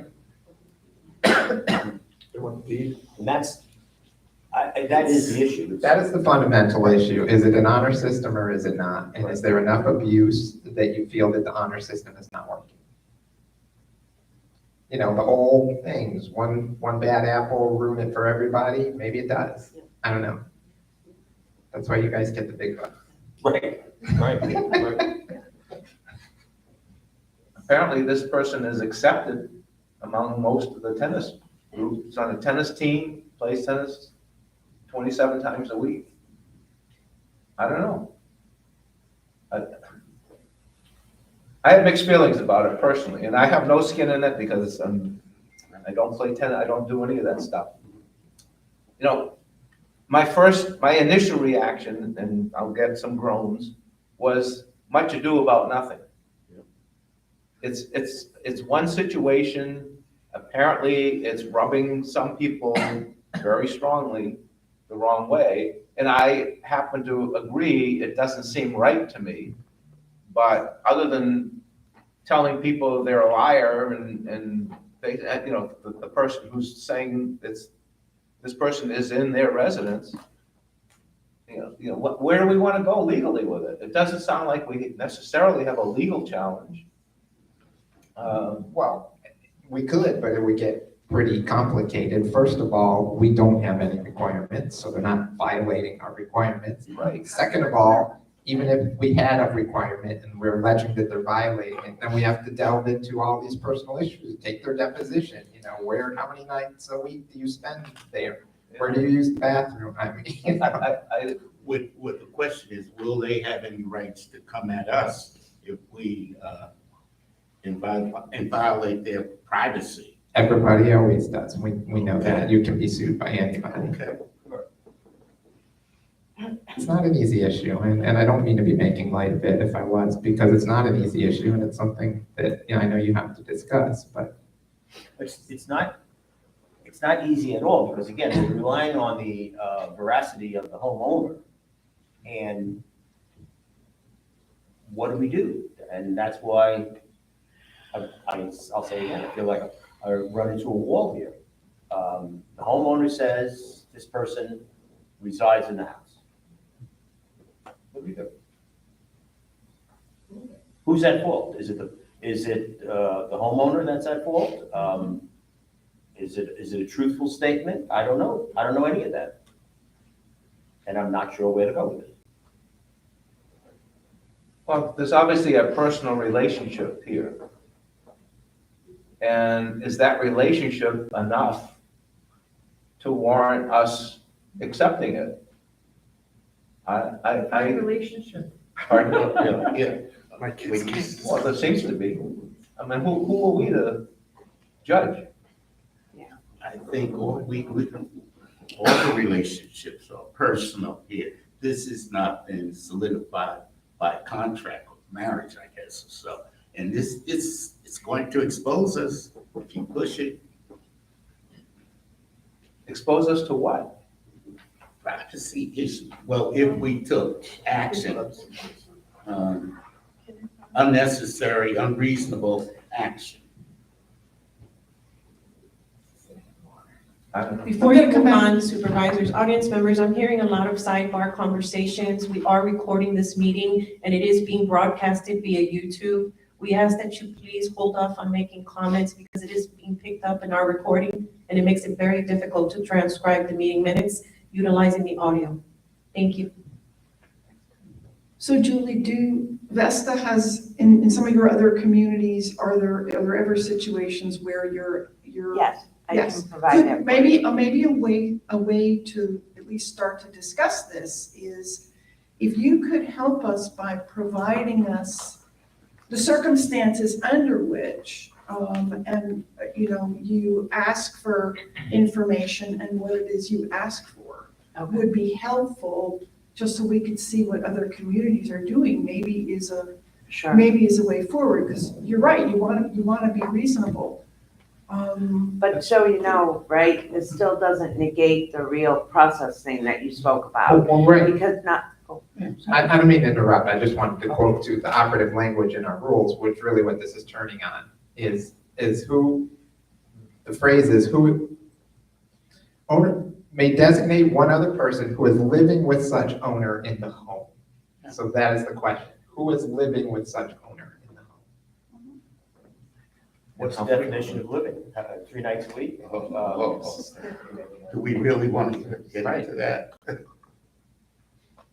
Maybe you can get a definition of what other communities use for That's- resident, owner, Okay, resident. That's a so start. what I was telling Jill was, doesn't negate the process that we said is non-existent, that we have to make existent when we bring on the Jonas, because it's also the other way. Meaning when people leave, I have a list of someone helped me and started, here's 10 names. These people left, they even can put in reservations, they can do, and they've already moved.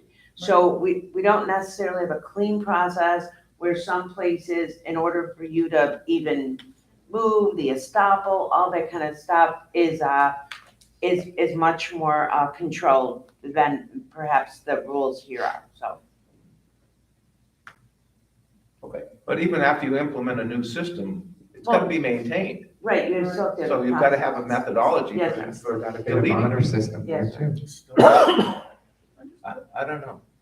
I personally don't feel that strongly about the whole thing. If the person is accepted by the tennis community, I mean, there are communities who shun people. Maybe we should do that. Oh, yes. Yeah, I think maybe we need to move on unless the board has Well, anything. we further. should make a decision. Like, I support just what you said. Julie's going to provide us some information. Well, we may make, it may be unnecessary. I'd like to know what, because this is not a unique situation that has never happened anyplace. Right. It's going on in other places. Right. I'd like to know Right. if you can get some information Yes, for us as to Right. how it's dealt with. So table it. It is a situation of honor. We are accepting what a person says as being so. That's brought us to the situation that we have right now. Got it. Okay. Any other questions for me? As far as going to Marshall's.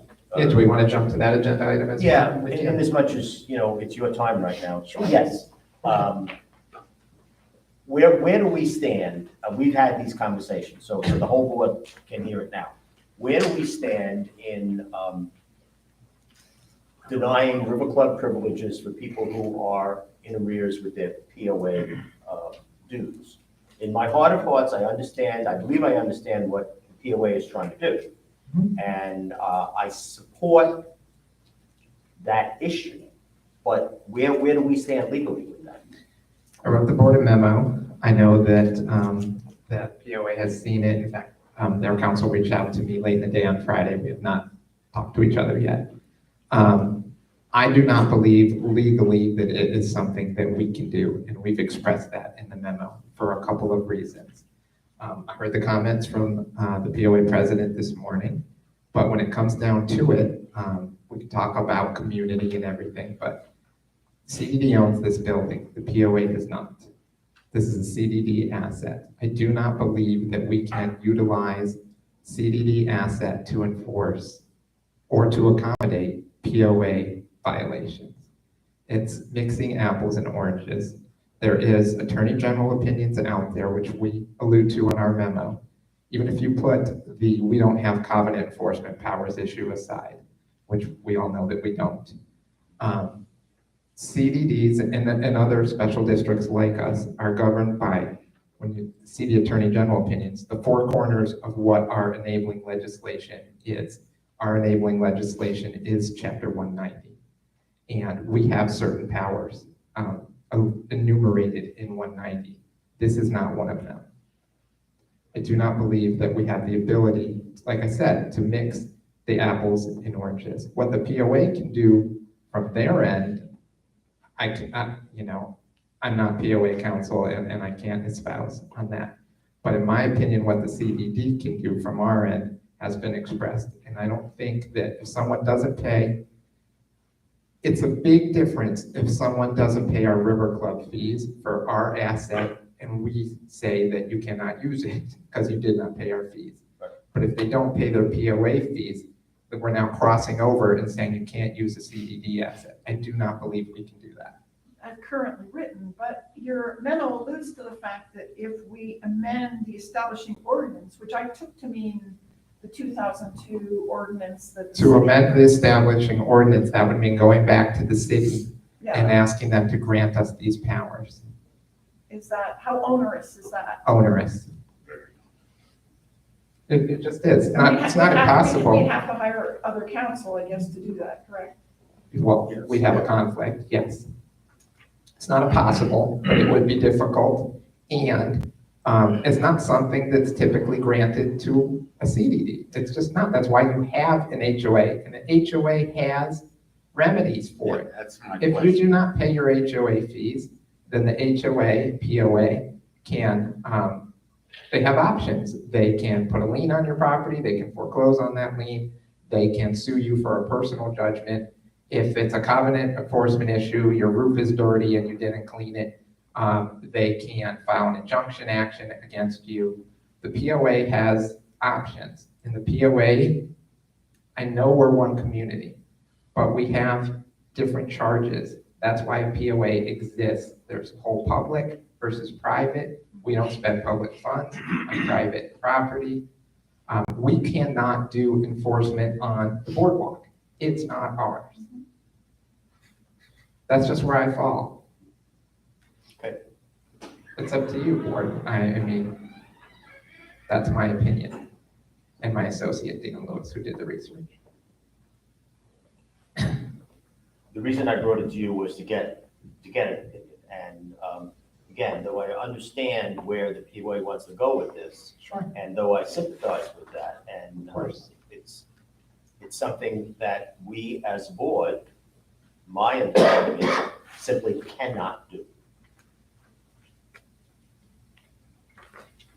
I mean, my reading of this is it's not that we cannot do it, it cannot be done as it's currently structured. I feel strongly that if, this is what I know, this is one of the challenges with our structure, right? Is that we've got, this disparate structure that governs a Venetian. I personally think, though, that we shouldn't, if at all possible, we shouldn't allow that structure to impede the proper running of the community as a whole, which I think is in part where Marshall was coming from. So personally, I would at least like to understand what's involved with doing this. I know you say it's onerous, but what is that? Is it 20 hours worth of work? I mean, obviously we'd have to go back to the city. I mean, what does onerous mean? I'm not even sure the city would grant us that power because we have a POA already. I mean, some of those, like that part that was added to the statute to do covenant enforcement, which, by the way, this wouldn't fit under that. That was done for a CDD that did not have POA. I have a CDD in Pasco County that the developer messed it up and did not form proper POA, and the CDD did go and get special legislation to allow them to do POA type powers. So it's something that's possible, but one, like I said, it is not simple. Two, I'm not sure they would do it when you have a POA that exists that has remedies. That's the key.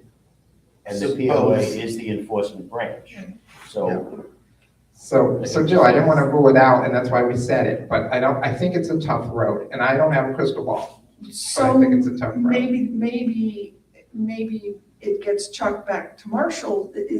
If I may ask Marshall a question, is the POA council also looking at this?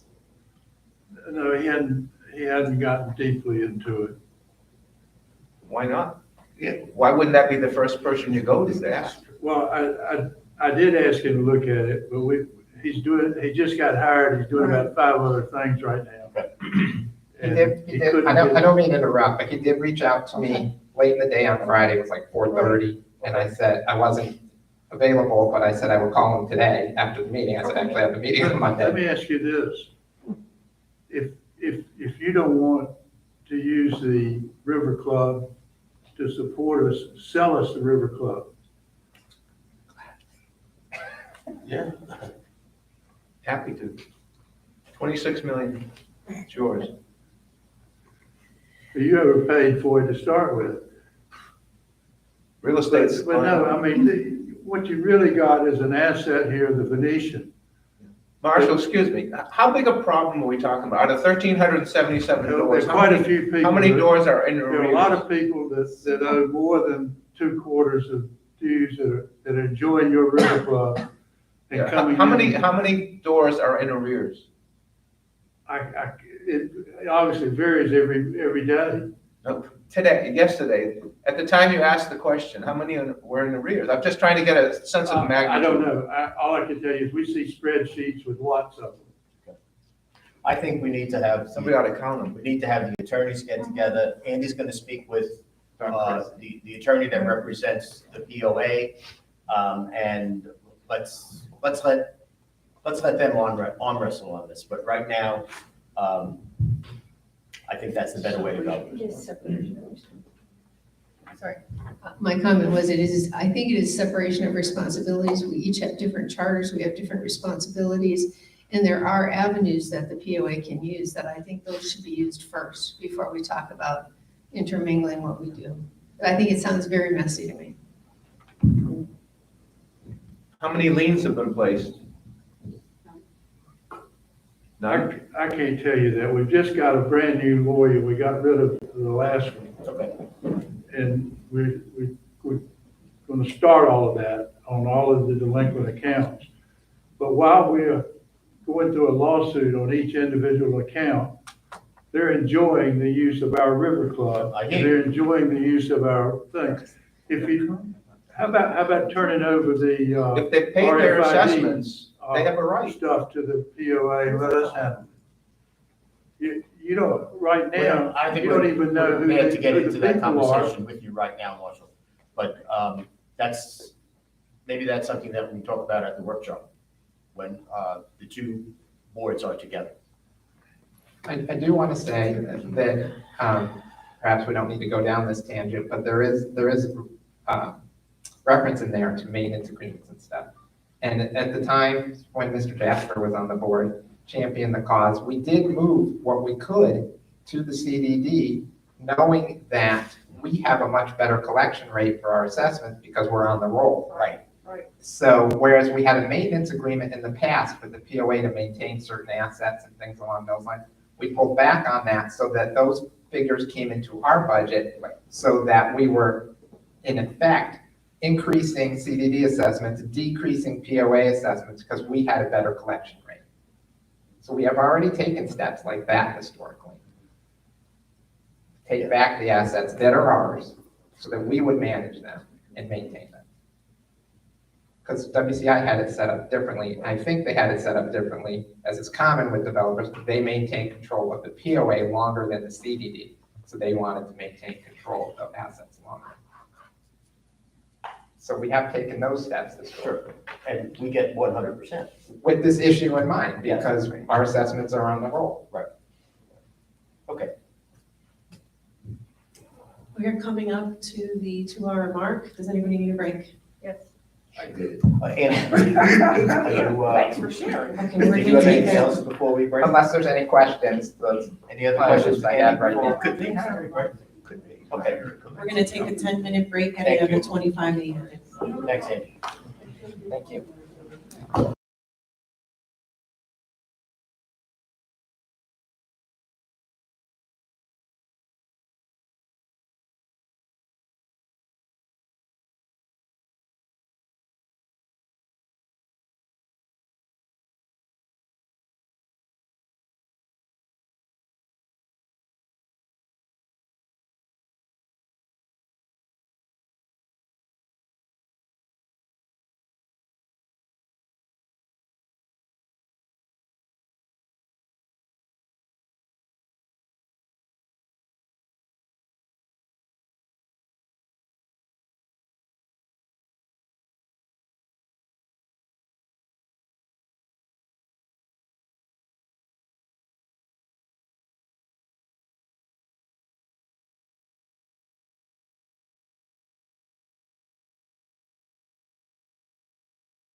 Andrew is still in the process of some treatments, and in the next couple of weeks, we'll know about moving forward. So I just wanted to give you that update. We've done some things to increase sales where we came up with some different events. Trees will talk about them. We're gonna implement the portico pickup with cell phone usage, and we'll put that out in the next 2 weeks on how it's gonna work, kind of to just really get some momentum on the to-go orders. We did do Super Bowl platters yesterday and had a good response of about 10 orders, and that is good. The other thing is increasing the event revenue from the inside though and from the outside. So I'm a member of Swell, it's Suncoast Wedding and Event Leadership. And Therese is going to be coming to meetings with me. That's where we will get some contact with event coordinators and people that wedding planners, because we really need to do that as a grassroots effort, because we really don't want to spend money advertising. Advertising for that business is very expensive. But even if we could get a few event planners to work with us, we can get some different weddings and maybe some different events. I'd rather do it that way because we can get the better weddings. When I first came here, they got a lot of the DIY things, and you don't want that because that piece of business is just it's not worth it. It's not worth the inconvenience and the potential that you won't make anything to the bottom line. So we are moving in that direction for that. One of the things we are working on too is now we're working on, so we can really present something in March that, hey, in May, after Mother's Day, we probably would stop the brunch buffet and do an a la carte, because now this would have been my third summer, and with the last two, it was always kind of after the fact, right? You're in July, it's like, oh, it's so slow, let's stop doing this. So instead, we really want to move it ahead, and including for the fitness classes too. Obviously, we'll ask the board, tell them what our plan is and why, and you guys can, get your blessing on that. The committee reports, I just want to mention a couple things about the committees. We do work very closely with three of the big ones, facility, rec, and social. With facility, Miles has done a great job on getting quotes on everything. We have a lot of things here, and I really need to bring it to the attention of the board. At some point, I had spoken to a board member before Andrew came even, in this kind of club, the age of the club, it'd be great if we kind of had a study on everything, because it's very piecemeal. It takes a lot of times to get those quotes. So then when I need Miles to do paint touch-ups, he's like, yeah, and I'm checking it all the time with them, and he can tell you that. So I did want you guys to be aware of it. It's not necessarily a great use of his productivity and time. I'm not saying the quotes aren't important. However, it really is taking a lot from his actual job of what he's supposed to do, if that makes sense. So I just wanted you to be aware of that.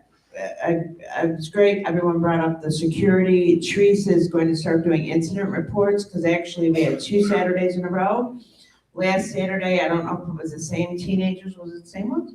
Or we don't know. We're Okay. suspecting they were. But last Saturday, we also had an issue where they went in the locker room and the body wash and just ripped the shower curtain. There was vandalism. And then this Saturday, there was another issue. It was, yes, call the police. In my experience, places I've been, then it's to the board, an incident report. So then you can have something on record, there's an incident report, and especially when the police are called. Once the police start getting called multiple times, it'll end up being a different situation with the police. So I just want to bring that to your attention. We also had a resident behind the bar. We have it on camera. We absolutely counseled the staff member, because that's absolutely not how we can operate. And I told the staff member, next time something like that happens, you stop serving immediately, you get on the walkie-talkie, and you get one of us to come out there and we will address it. But I want to bring it to your attention because in case someone complains to you, but we have to be very serious about that. Unfortunately, at another club I was at, we had a very horrible situation that resulted in a death. So I'm very aware of how we need to operate when we're in a bar situation.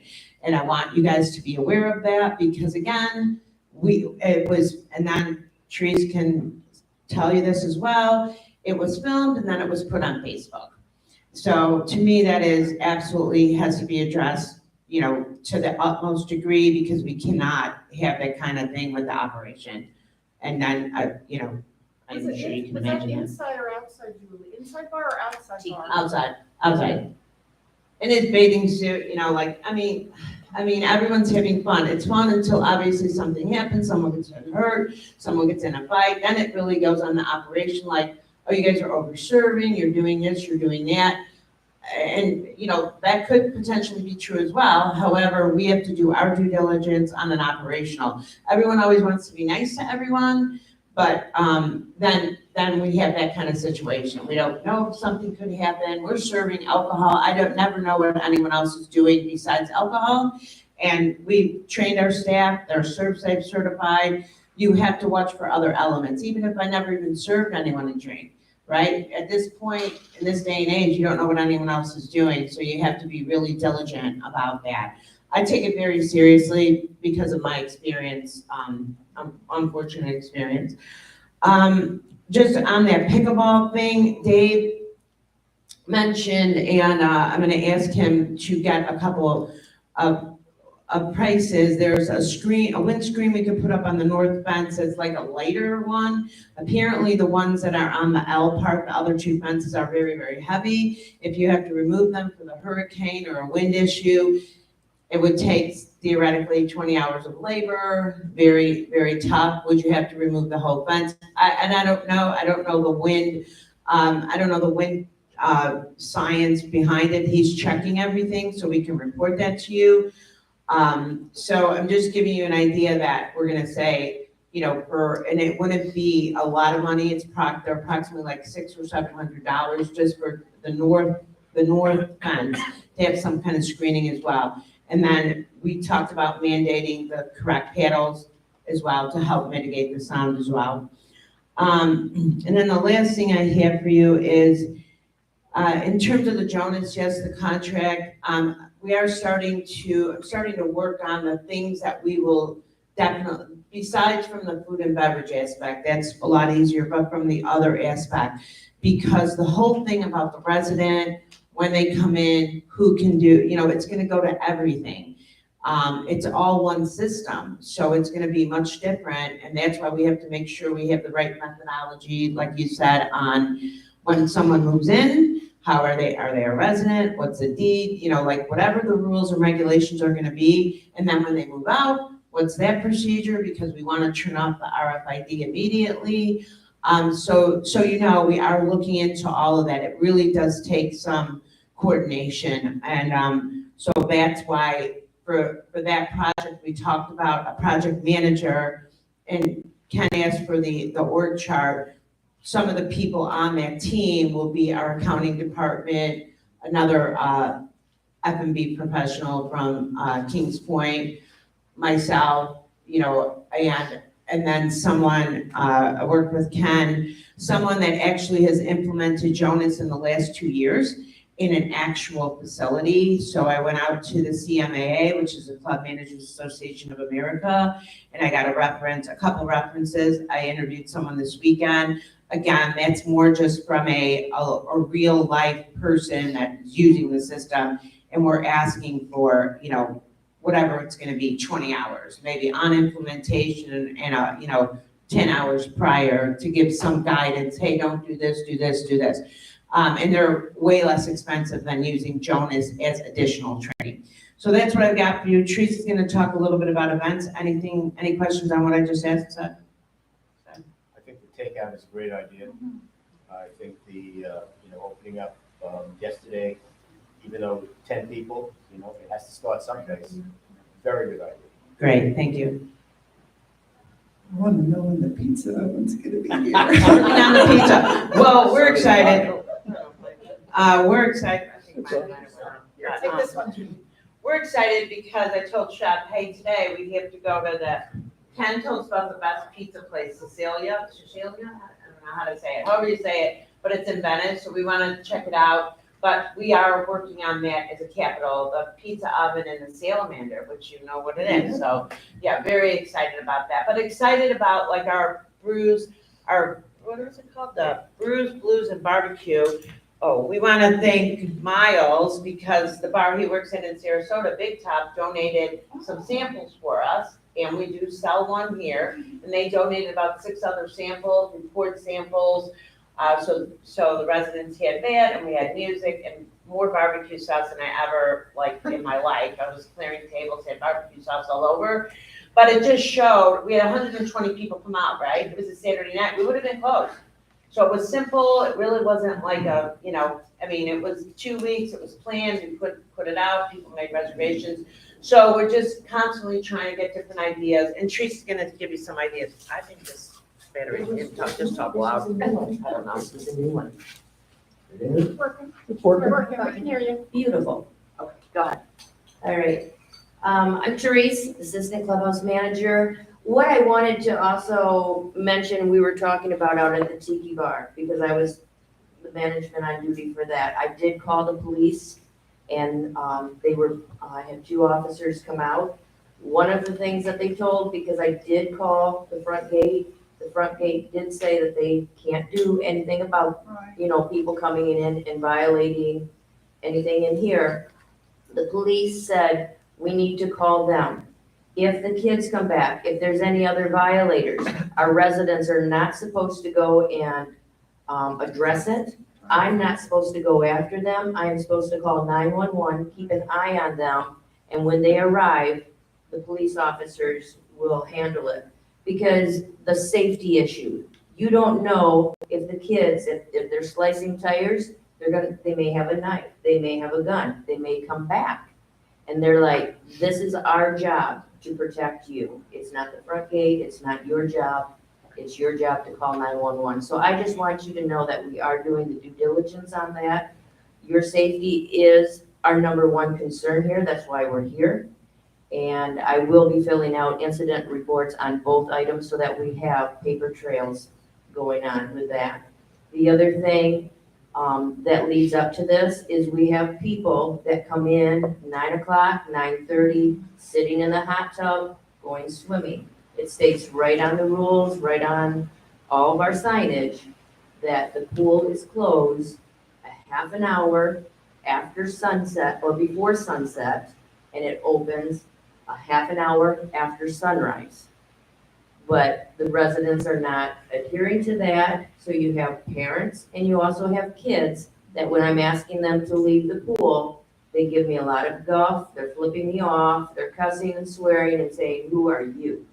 So we do have issues, but we're trying to address it as we go, okay? And I'm letting my staff know that. With that, we are planning a lot of things. We have trivia night coming up in 2 weeks. We will be having karaoke. We've been asked, a lot of people have been asking for karaoke out at the Tiki Bar. So I do have a DJ coming the 1st of March to do that. Because of the Blues, Brews, and Barbecue, the success of that, we are looking at a 70s night because I think that will be a lot of fun. And probably somewhere in April, we will be doing a country western with line dancing, learn how to do that. We are listening to the residents, trying to do fun things so that they feel that they are coming first and that we are listening and doing events. We do have a few ladies' spring luncheons coming. Easter brunch is sold out. We have 2 seatings for that. I know that is something that we will look into the future, whether it's Mother's Day. We're not doing 3 seatings because that is the demand, and we are looking at expediting and doing it so that everyone is happy. Not that we can make everyone happy, but we're certainly trying. So just a lot of plans going. forward, listening, wanting to have a fun finishing of season. Thank you. I did want to mention to you guys, in another community that I am responsible for, it's got 2,500 homes. We had quite some security issues and we implemented, not we, the board did, some roving security. And I don't know if that's something to be thought of, if, it's a Friday and Saturday night, because that's when people tend to like let their hair down, I guess. It might be a suggestion to look at what the pricing is and the budget for that, but it might be good. Okay. Question. How are we doing with full staff? With staffing? Staffing, yeah. I'm sorry. We're doing good with staffing. We still need some servers. A cook left, they got a better job, so I'm still researching a cook. I have HR is gonna be here Wednesday and Thursday to assist me with that, because I also need to hire someone for the front desk. But we're doing, in tennis maintenance, we got someone for tennis maintenance from California. Okay. So he's driving. I can't tell you when exactly he's gonna get here, but yeah, we're excited about that. And then we had another maintenance person hired as well to assist Miles, and then 50% of the time to work tennis on the weekend. Because the pool and tennis on the weekends, I think is very important. It had been downgraded a little bit, but we need to move in that direction. So, thank you. Yeah. Just two quick things. First is, can you just clarify for me the gratuity? So it's 20% on regular a la carte dining. It's 22% on special events, is that right? I thought it detected something different in the. It's 20% on regular dining, it's 20% on brunch and Thursday night dinners. Okay. 22% is something like the holiday dance Okay, this past got Saturday. it. 24% for outside catering. That has been updated on the website. We did send it out in the newsletter that we sent out, Right. but willing to explain it any more. Excuse me, outside catering and catering, right? Catering, yes. Okay, now not only, it's resident as well, because one resident said, shouldn't we get the discount? I mean, it's, in the catering world, it's 24%. I mean, it is for a lot of reasons. So if someone wants to challenge that, we can certainly write a report on it. And what the inside catering is if someone wants to have one of the special rooms and they want to have their own menu and things like that, that is considered special catering to the members. And so far, when I explain it that way, they've been very receptive because it's a private event. It's not open to the public. It's their private event. A couple of things, if I may. I want to thank Julie and Miles for the work that they did with the Reserve Committee and updating the reserve. There's a few follow-up items that we need to get done before the next meeting week on Monday. But thanks for all your help on that. It's very much appreciated. Thanks also to Julie and Josh for running a lot of reports.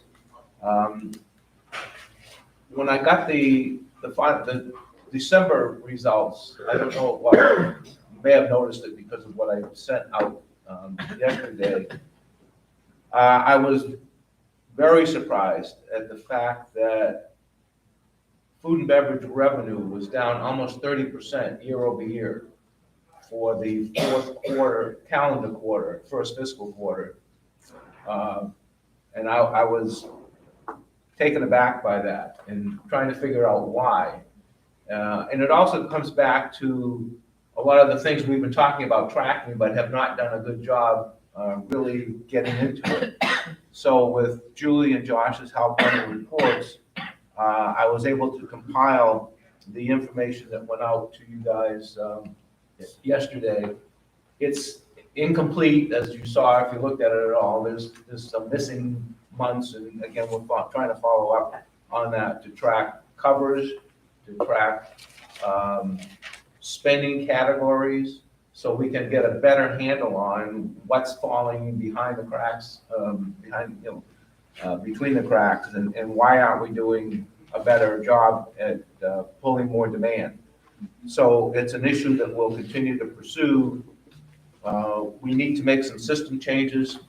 I had looked at 3 years of data, and during that 3 years, there was a fair amount of consistency, and all of a sudden, some things changed, so we lost categories about what you define as a buffet, what you define as dinner, and things got mixed up. As you can see from some of the highlighted numbers I put in here, it's like, you know, we lost the ability to track certain things.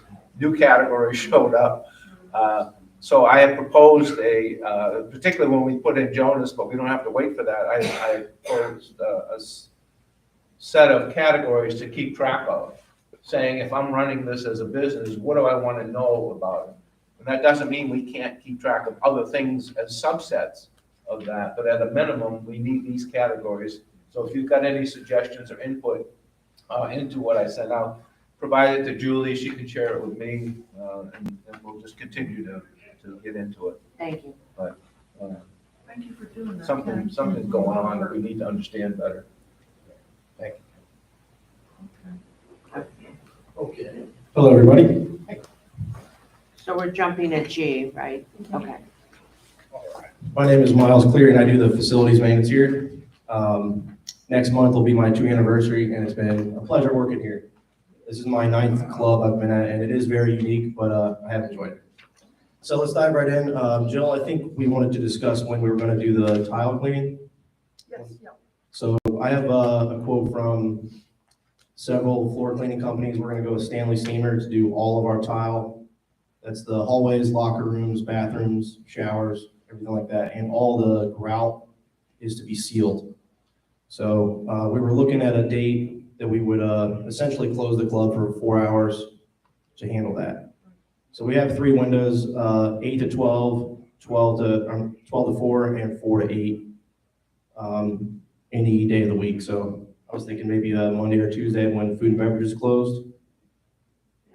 And when those are heavy meeting days, Mondays and Tuesdays, aren't they? Yeah, well, we could do 4 to 8 p.m. I think you're probably safe that way. Most times, right? The other question I had for Miles and Julie was maybe not doing it in a week that's adjacent or in President's Week, because a lot of people have family. Right, yeah.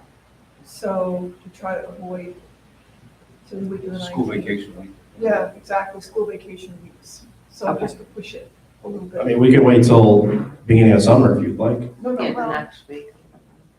yeah, Just that's avoid all. that week. Yeah, just avoid, because President's Week is what, it's the 19th. It's the next, next Monday, right? Yes. Anytime from the week after that, I would think it'd be all right. Okay, Thank excellent. you. Thanks for organizing that. All right, we have a mosquito mist system here. It's the original system, which was installed in 2007.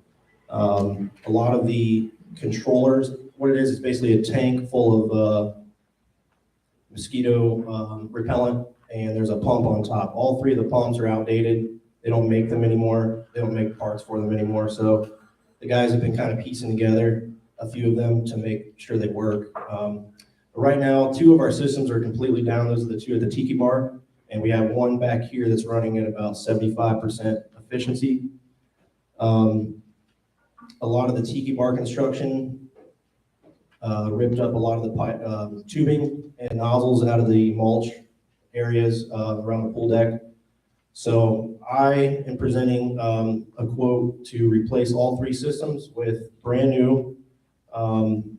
These systems have leak detection. They have an app that controls the levels, and you can control when you program the mist to go out and stuff like that. It would be all new, 3 all new systems, all new pipes, all new nozzles. And the total for that would be $8,335. That comes with a 1-year factory warranty on all the parts from the factory. I spoke to the representative this morning, and all the systems have a lifetime warranty. So as long as we continue to use their monthly service, all of the nozzles and parts are under a lifetime warranty. So we're currently paying $214 per quarter for the service. What do they use as a repellent? I don't know. that's a question that we're gonna get asked, Yeah, especially if it's right. something that's, Toxic. yeah. Well, We and wanted are to kill the there- mosquitoes, but not the residents. Sure. And are there alternatives to this? Because I know we've got complaints about people eating out at the tiki bar and misting their food. Okay. So are there alternatives is my first question. I'm sure there are. Yeah, I mean, I haven't looked into it. I know that this is just our existing system and, you know, I was just looking to update it, get it working because I was hearing a lot of complaints about the bugs from our food beverage staff and stuff like that in the evenings around the tiki bar. I can look into some options and see what they have out there, but I don't know of anything at this time. Yeah, there you go. Thank you, Mom. Okay, so for the mosquito, we should present a couple different options at the next meeting? Okay, Okay. got it.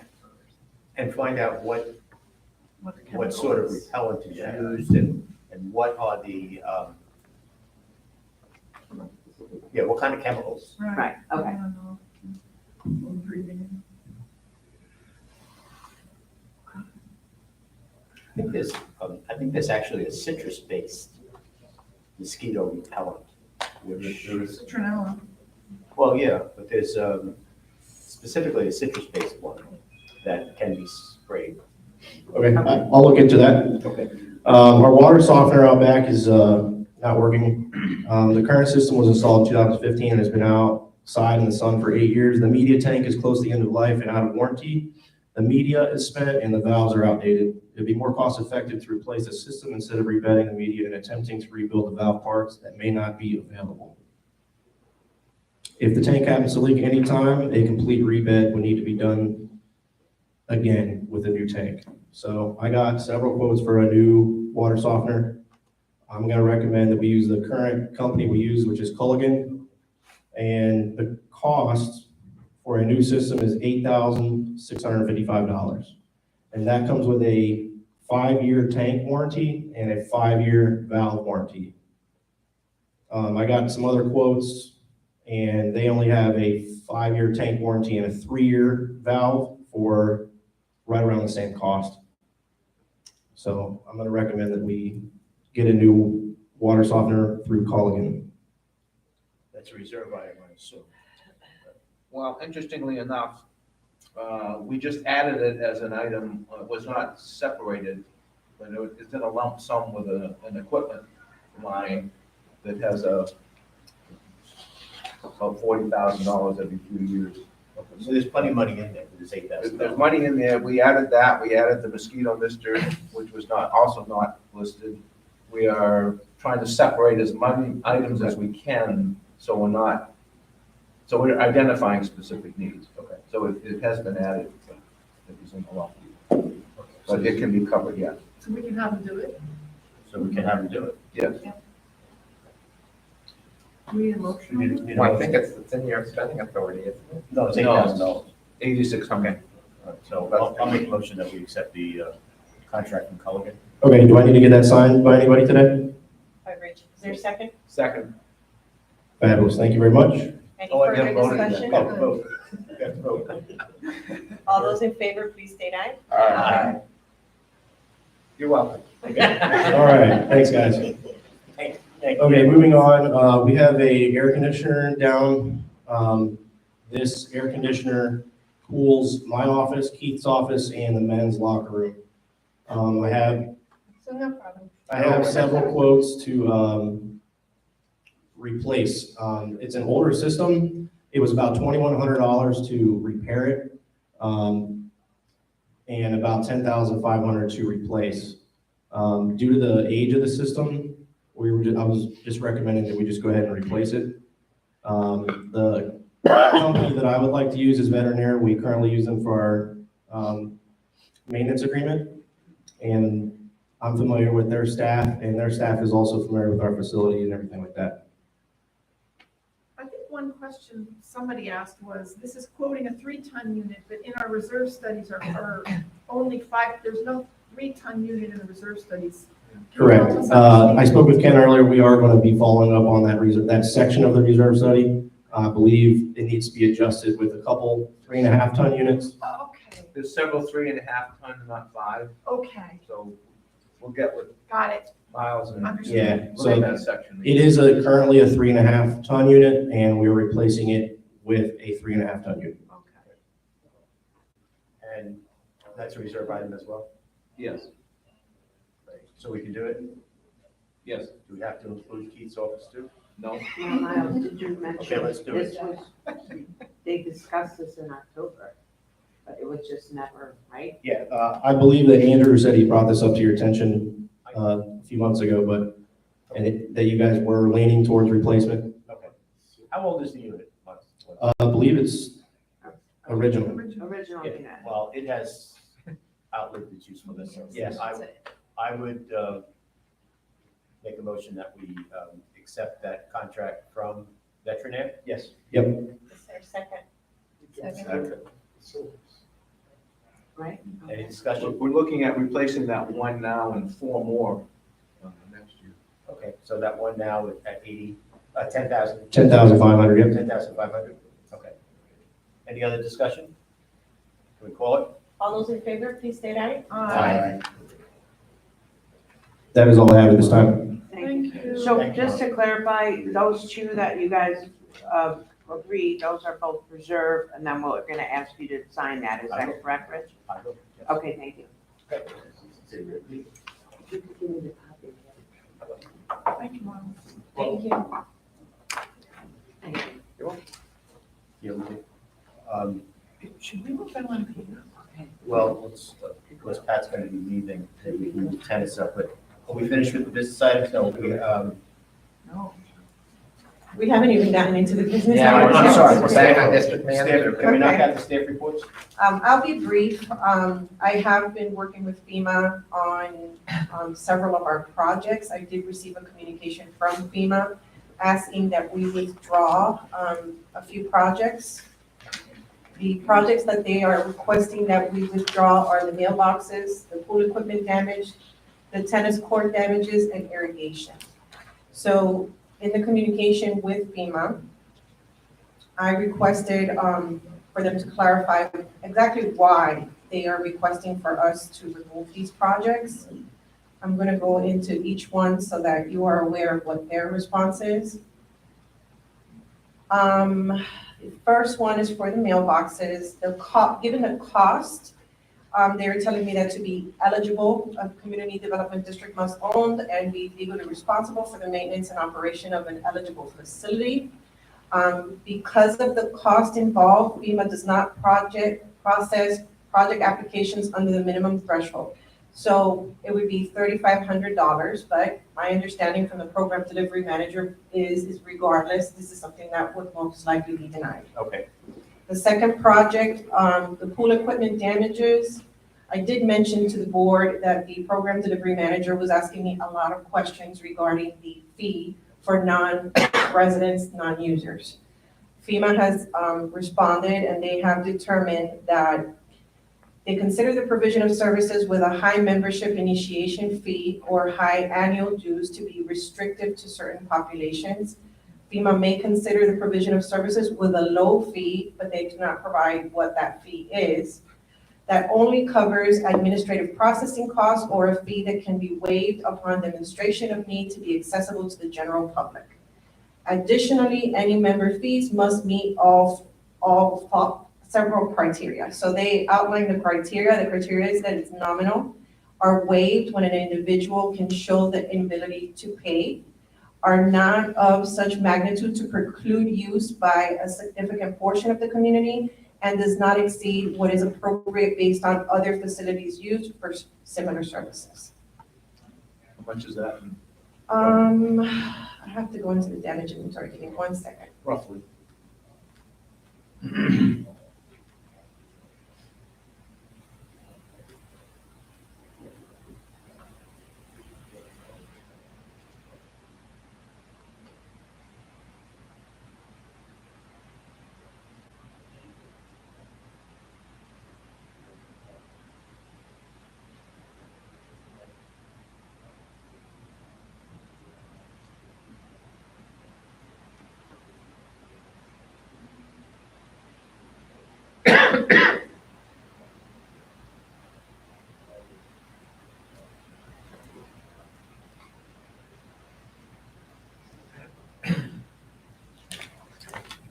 But probably.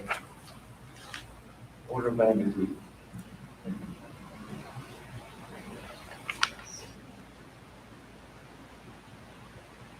Home equipment damages, the chlorinator was $3,549.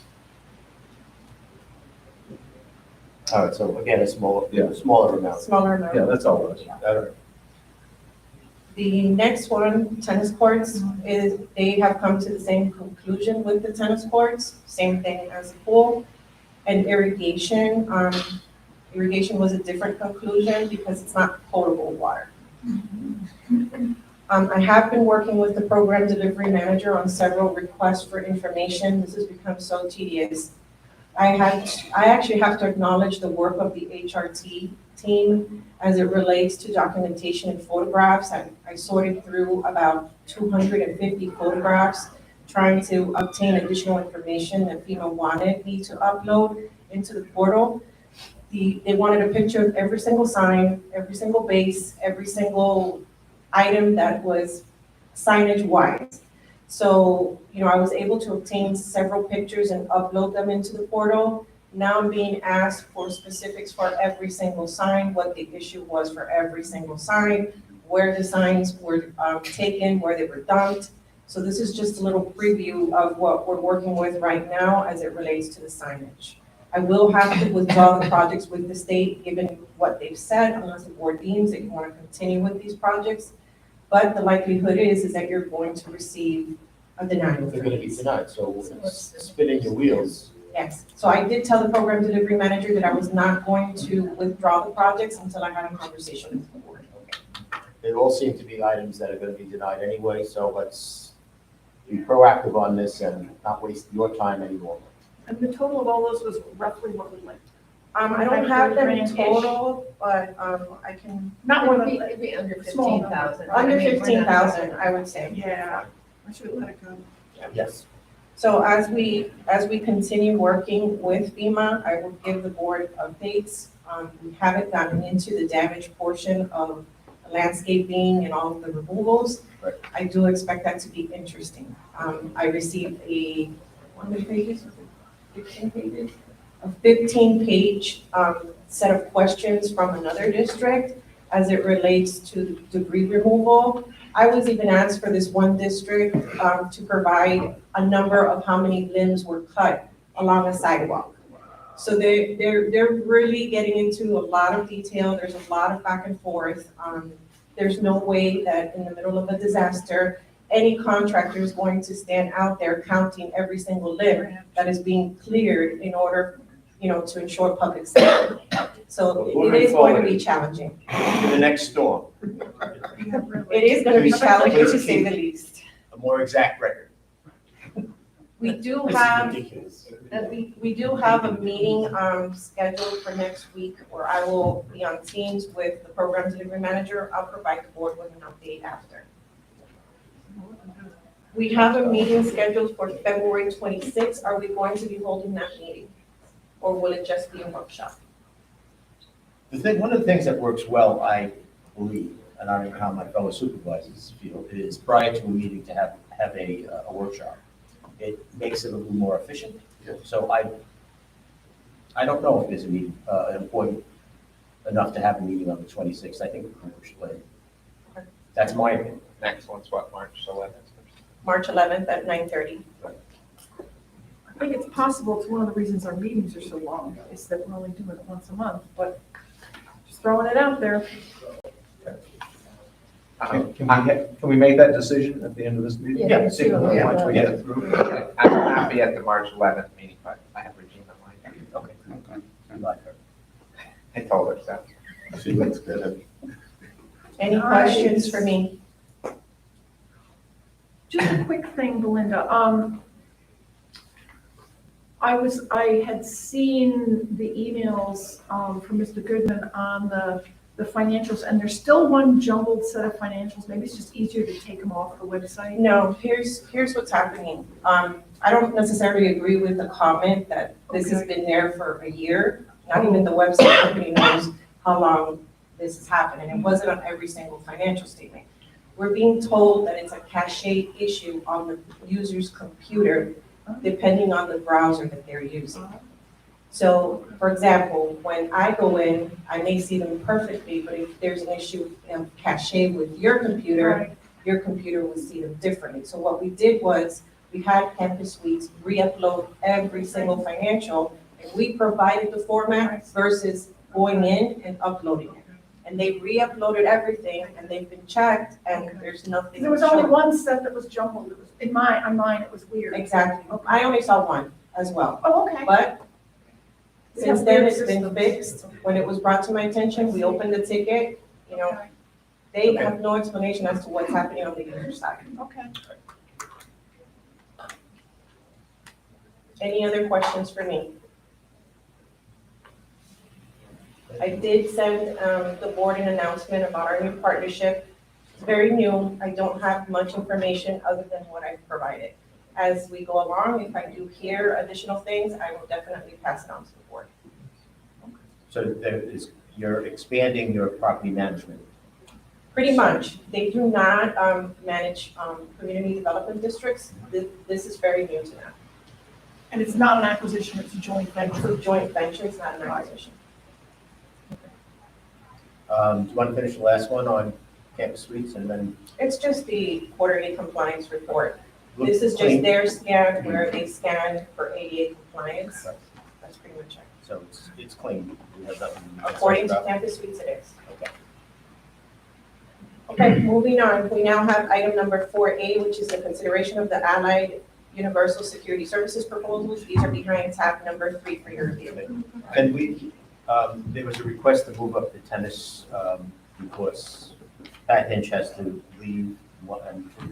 I thought Pat left. No, I'm still here. Oh my God, I'm sorry. Yes, yes. So how about if we do that? Okay. Obviously, like the Constitution, tennis rules are a living document. What would make you say that, Rich? Do you want me to kick it off? Give you a little background? The Reader's Digest version. Okay. We've gotten a lot of feedback over time from different residents and know ourselves as tennis players, things that work and things that don't work. So we held a publicly noticed workshop on January 5th. We had a number of residents in attendance. The committee and the residents spent over 3 hours discussing. You want this one? Discussing the tennis rules that existed. Our objectives were to bring the rules up to date and to make them clearer, more concise, eliminate a lot of unnecessary language, which, people would read through and their eyes would glaze over.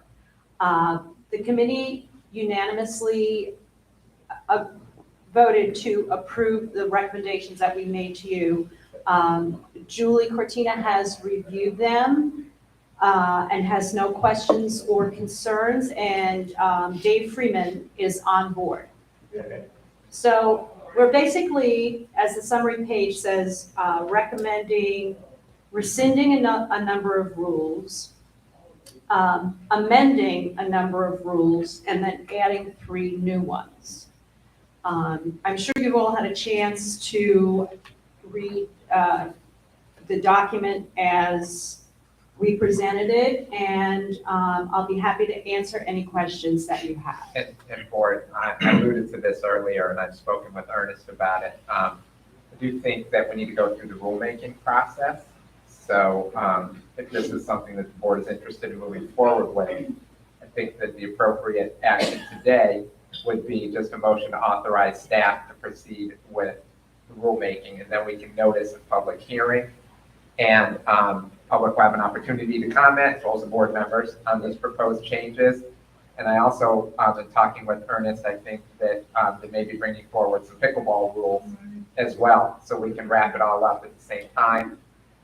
Just so you know, we've talked about it in the past, but there are two notices required, a 28-day notice for a notice of public hearing and a notice of rule development that gets published before that. So this being February, if we stick to, and I don't know where you're going, but if you stick to one meeting a month, you're probably looking at April timeframe for when you'd be able to get the ads in and everything completed. Okay, I think that's the correct way to go. You know, the question I was going to ask, and Pat answered it right away, unanimous opinion of the committee, Yes. right? Yes. On Dave's all behind it, Julie's behind it, all of that is good. So I think we should move ahead, as you suggest, Andy, with, So then it would just be a motion to authorize staff to proceed with the rulemaking process for tennis rule, pickleball rules, and related revisions. So moved. I'll Is there a second. second? Just one quick thing. Yes. I had just some really word clarification Sure. things that, so, but maybe not to hold this thing up, maybe if it's okay with Ernest, if you and I could sit down at some point Yeah, I'm fine and with then that. I can just walk you through. Yeah, Just I for had a couple sure. of We can small do that. suggestions, but I think you guys, I know it was a long meeting and I heard from everybody, it was a really good meeting, so. Okay. Yay. Okay, so we have a motion and it's been seconded. You have a question, discussion? So, thank you for responding to my inquiry. You are welcome. I appreciate that. In the first section, not in the tennis rules, but I guess these are general rules and regulations, the first 14 pages? Oh, yeah. So that's really not a topic for today. That'll be under your rules, making changes? I'm going to attempt to make the ads broad enough so that if you want to look at other items, you'll have that ability. I just think in paragraph 6, I think there's a word missing. That's the only reason I brought it up. So we can address it then. Okay. It happens to fall under resident user, which may also be another. Yeah, I know, there's a definition word that's that's changed. It should say, if the owner is on Yeah, there. exactly. Yeah, I saw that too, Okay. when I was reviewing that definition. Yeah. Any other questions? No. Okay, can we call it? All those in favor, please state aye. Aye. Thank you. So since I'm here, for clarification, because I'm going to ad lib this afternoon at the racket sports meeting now, and we're going to change our agenda and we're going to start working on the pickleball rules. Would I go through the same process here where we can we obviously won't finish them in one meeting. We'll write them at one meeting, approve them at another meeting, and then submit them as we did here, or wait until the public hearing? Well, Andy, you're going to include pickleball as a part of it. I am in my advertising, so it'll all be, probably April, like we said. Okay, so we'll Yes. Is there a necessity to have a workshop, a workforce, pickleball? That's completely up to you. That's not Well, legally I just required. want, we want to, It's not I would- legally required. okay, you heard that. Okay, so we'll just do it. All right. Thank you. Thank you. Thank you, So I'll Pat. contact you, Pat. Okay. Ellen P has been hanging around for quite a while too. Can we, be all right if we move them up? This is an add-on. You're adding it to the agenda? Okay. Well, it was gonna come up in supervisor comments, but it's a response to the Padova Pond issue. Right.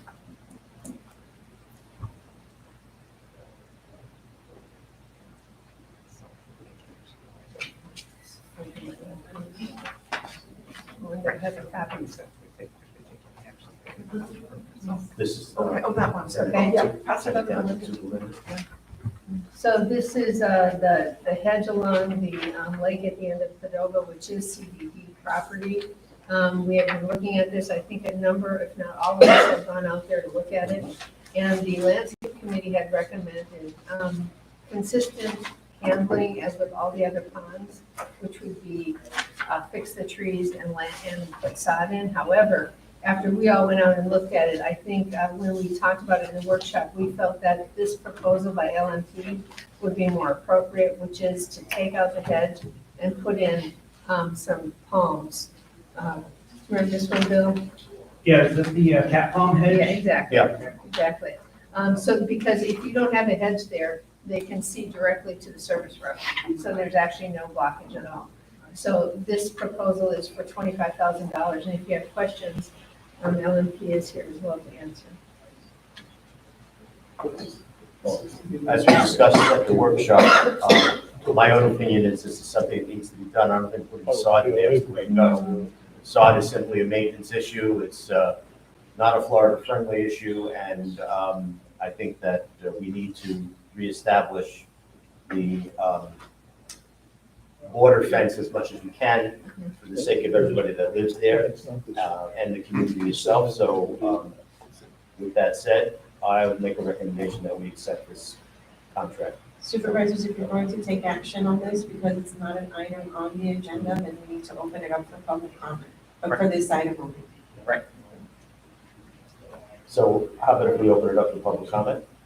We're going to open up for public comment at this time, but only for this LMP proposal that will be considered by the board. Darlene? I just have a question. Where is this access road that you're talking about on Savannah? It has nothing to do with the Padova.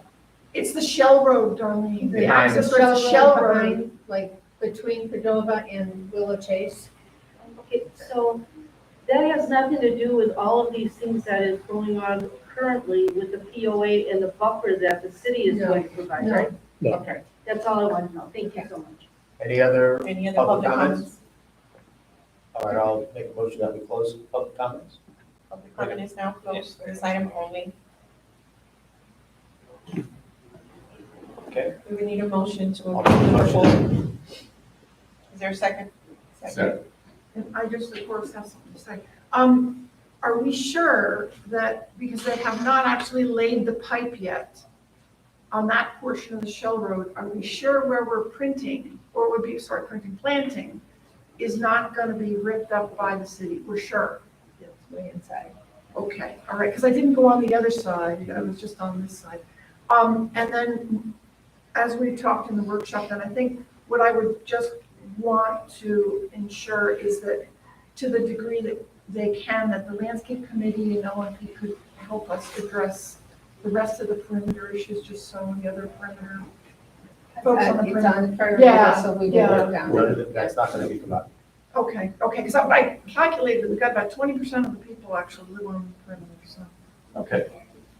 Any other questions? Just one thing, Bill, this has to be revised. The warranty information at the bottom should be changed. It's your typical standard language, but we needed to specify that while you're maintaining it, it will be warranted. Okay. Any further discussion? All those in favor, please state aye. Aye. Thank you. Thank you. We now have the discussion regarding the process for verifying resident users. This item was added prior to I public think we already comment. had that discussion. You were good. And that was the one that came up under my attorney comment. Never mind. So Julie's gonna get some info. So moving on, we now have item number 5A, which is the consideration of the Allied Universal Security Services proposal. Question, verify. Will we also address that issue, verify residents in rules making?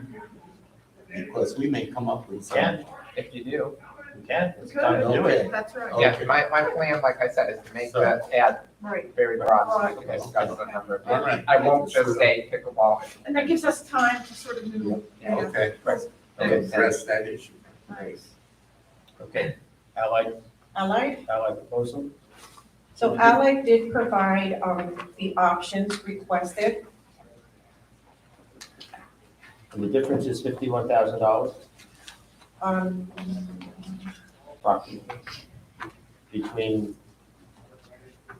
Low, medium, and high. A little more than that. 52,000. So the 450, Keith confirmed the 451,389 is the reduced amount for the full service. 415. 415, what did I say? 415. That's full service, that's not a reduced Right, amount. 415,389 is, That's the right. full service. But they originally came to us with 460. Correct. And the proposal brings it down almost $52,000, 364. Yeah. Approximately. Reducing by 56 hours. Well, I hear the concerns about the additional building going on around here and everything else. I'm not in favor of reducing it. Me either. I'm not even. Me either. Yeah, let's call it. So I think we should keep it as it is at 415, 388, and move on from there. I'm doing it then, Keith, do you happen to, we having a discussion? Yeah, it's a current, yeah. Do you happen to know why on the 363 proposal and the 347,000 proposal, the holiday amount is different from the full proposal? It's actually higher, which didn't make any sense. Well, during the holiday, during Christmas time, I think they bring in another person. Two people, one to answer the phone, because it's so busy up there. No, I'm just comparing the full service to the two lower services. Why would that line item be different? You know, they're actually about the same if you add them together. It's very weird how it's put together though. Well, that was my next question. Yeah. Is the site supervisor changes. Right. So maybe they're just switching people. That's what I took from it, because it's about $4,000 either way. Right, yeah. But it's broken down differently, that's very weird. Maybe the supervisor won't be here. So just so everybody understands what we were asking and what this includes. Currently there are two people here during the night where there's very little incoming traffic. This is 11 p.m. to 6 a.m., something like that. Yep. So what was being proposed was that we just have the one person at the gatehouse who will do the patrols that are currently being done. So they will leave the gatehouse unattended for roughly 45 minutes. If somebody needs to get in, there'll be a sign there saying, call this number, and the person doing the patrols will come back to be able to let that person in. So effectively you're eliminating, otherwise there's two people in that guardhouse during the night when nobody comes in, except for the couple of times they go out on patrol. One of them goes out on patrol. So we're gonna keep the patrol, because we were concerned about the same thing. But instead of having two people sitting there, more or less twiddling their thumbs all night for the 4 or 5 cars that come in, it just didn't make sense to spend $53,000 to do that. So it is only 4 or 5 cars every night. That's what they were telling us. Very, very minimal. And, you know, during the holidays, it's probably a little bit more than that, but on a general basis, you're looking at, 6 or 7 at the top from that time frame. Now, there's residents that come in all the time, right? But actual people that need to come in through the other, through the guard side, very, very good. And the emergency vehicle is not a problem? Well, that would. What if an ambulance needs to come in? That would, you would have to probably put a squelch box on that side, if the guard is not gonna be there. What box? It's a squelch box. They hit their siren in the gate. Oh, got it. The one that's supposed to work on the back gate. And it does. Does it? Oh, yeah. Okay. It does too well. They close it, if that doesn't work, the fire marshal comes and lets, I gotta open the gate up until we get it fixed. With that, if that squelch box doesn't work, but it works. So how much would it be to put a squelch box? I don't know. I That have to would be research. my only concern then. I mean, 4 or 5 cars. It's not a lot of money. Lee and I were just discussing, I didn't mean to interrupt, but if it's unmanned, nobody's in it, then public still needs a way to get in. So whether it's call the phone number. Yeah, you call a phone number and they come back to let you. They'd have a phone number, but I'm thinking for an ambulance. might No, not be right, we don't want them to have, there. right, that was No, you put that emergency. box. So I guess I have 2 questions. The first is, are you saying that if there are 2 people, right now, today, if there are 2 people in the guard main gate building, that there's only one 45-minute patrol and an 8-hour shift? Is that what's happening now? No, there's a couple. There's a couple there, yeah, he's not gonna do constant patrol. They're putting, every week I get a mileage, I had a mileage chart, and they're doing about 800 miles a week. Okay, and so then that's divided by, 7 divided by 3 shifts or something, and then we get to the, On 800 on that shift or in total? Total. My concern is that if, it's less about, the people who are the problem are not the ones who are this 8 or 10 cars trying to get in. The people who are a problem are the ones who are gonna pick up right away that we've changed our profile at the front gate, and something's changed. And personally, That's the criminals, you can say. yeah, well, there Yeah, will be okay. people who will pick up on the fact that there's been a change in our profile.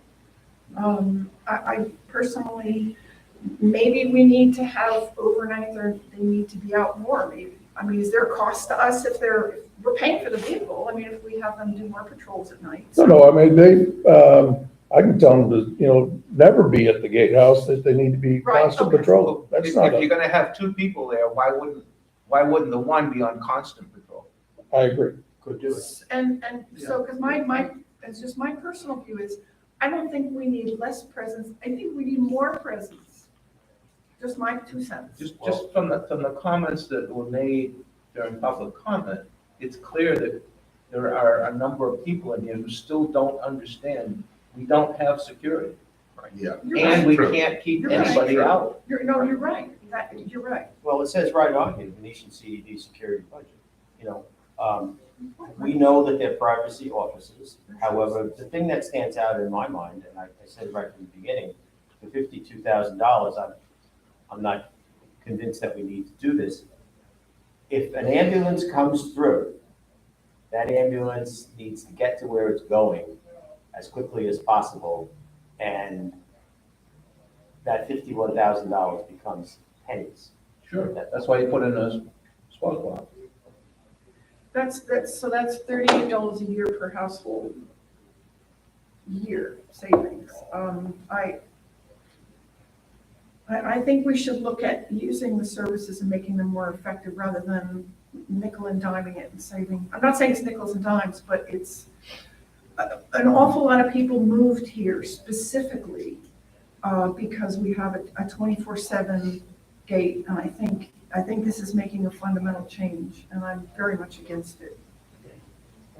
I agree with you. And I think usually using that security car more often, Amen. not just that night, but Yes. all the time, having more patrols. As you say, we pay for it, so we'll pay for more gas. And there'll probably be more maintenance on the vehicle. But I lean very heavily in that direction. And that's fine, we're not, Keith and I were just doing what you asked us to do. We look for ways to reduce costs. That's exactly right. That's, Yeah, and you make a good point, Rich, because the break-in, or break-ins plural, that happened over at Cielo just in the last couple of days, happened in the middle of the day, 10:30 in the morning. People that are out there to do damage, they're gonna figure a way. Yes. And they're not coming through the main gate. they're not coming through the main gate. That's right. Exactly. That's right. But I think, I appreciate the explanation, Ken. Yeah, that's. And I think this will be valuable as we go through the budget process this year. You're right. But I think for right now, given everything going on, I agree. I think that the second person should be in that car all night long. And going through this community. Yep. Cool. Maybe without those really bright lights on all the time. So we do need a motion They're gonna for flash the whatever search direction. light. All right, then I'll make the motion that we stick with the 2-person at night, and I don't think we need a motion, do we? we don't. We do Just because because they there's an requested increase. an increase, so the 3% increase would be a Oh. part of your motion, so that Annie can prepare. So that's for the next budget, isn't it? It's for current budget. So then I'll say that we accept the proposal from Allied Universal at $415,388.96. And I'll prepare an addendum. I'll second Any other conversation? it. Thank you. Let's call it. All those in favor, please state aye. Aye. Any opposed? Opposed? All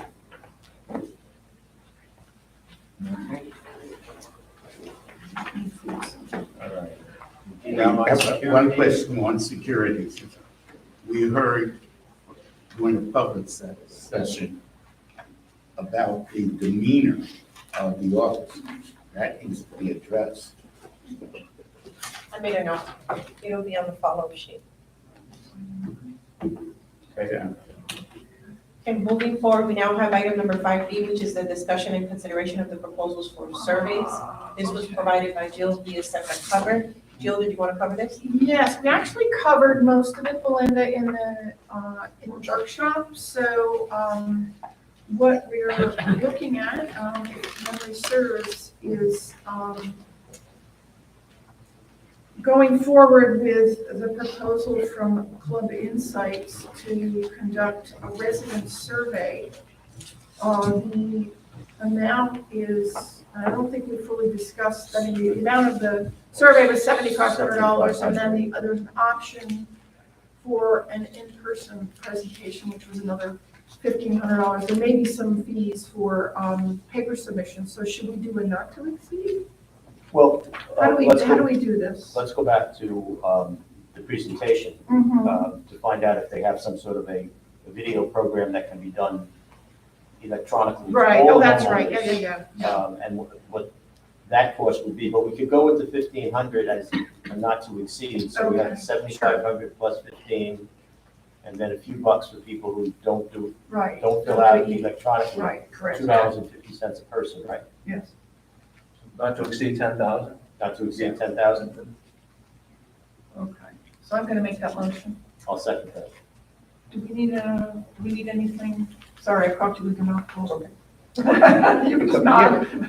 I didn't have a chance to digest the proposal, Oh. I just sent it yesterday. Okay, all right. I'll be glad to look at it. Okay. So can we say potentially subject to preparation of? a Either way is document? fine, your motion Okay. is fine. Okay, somebody second? I'll second. Any further discussion? All those in favor, please state aye. Aye. Oh, Did you have a question? I did, I just remembered, when you do that proposal, please remember we talked about, is it CDD or is it River Club? That proposal says River Club, and it needs to say CDD. Yeah, So, okay. sorry, just remember. And I'm glad you brought that up. So then, I'll take this back up with several questions with Peter McCarty from Club Insights, and then would I then get him to make the edits on this and reissue it to the board with a do not reply?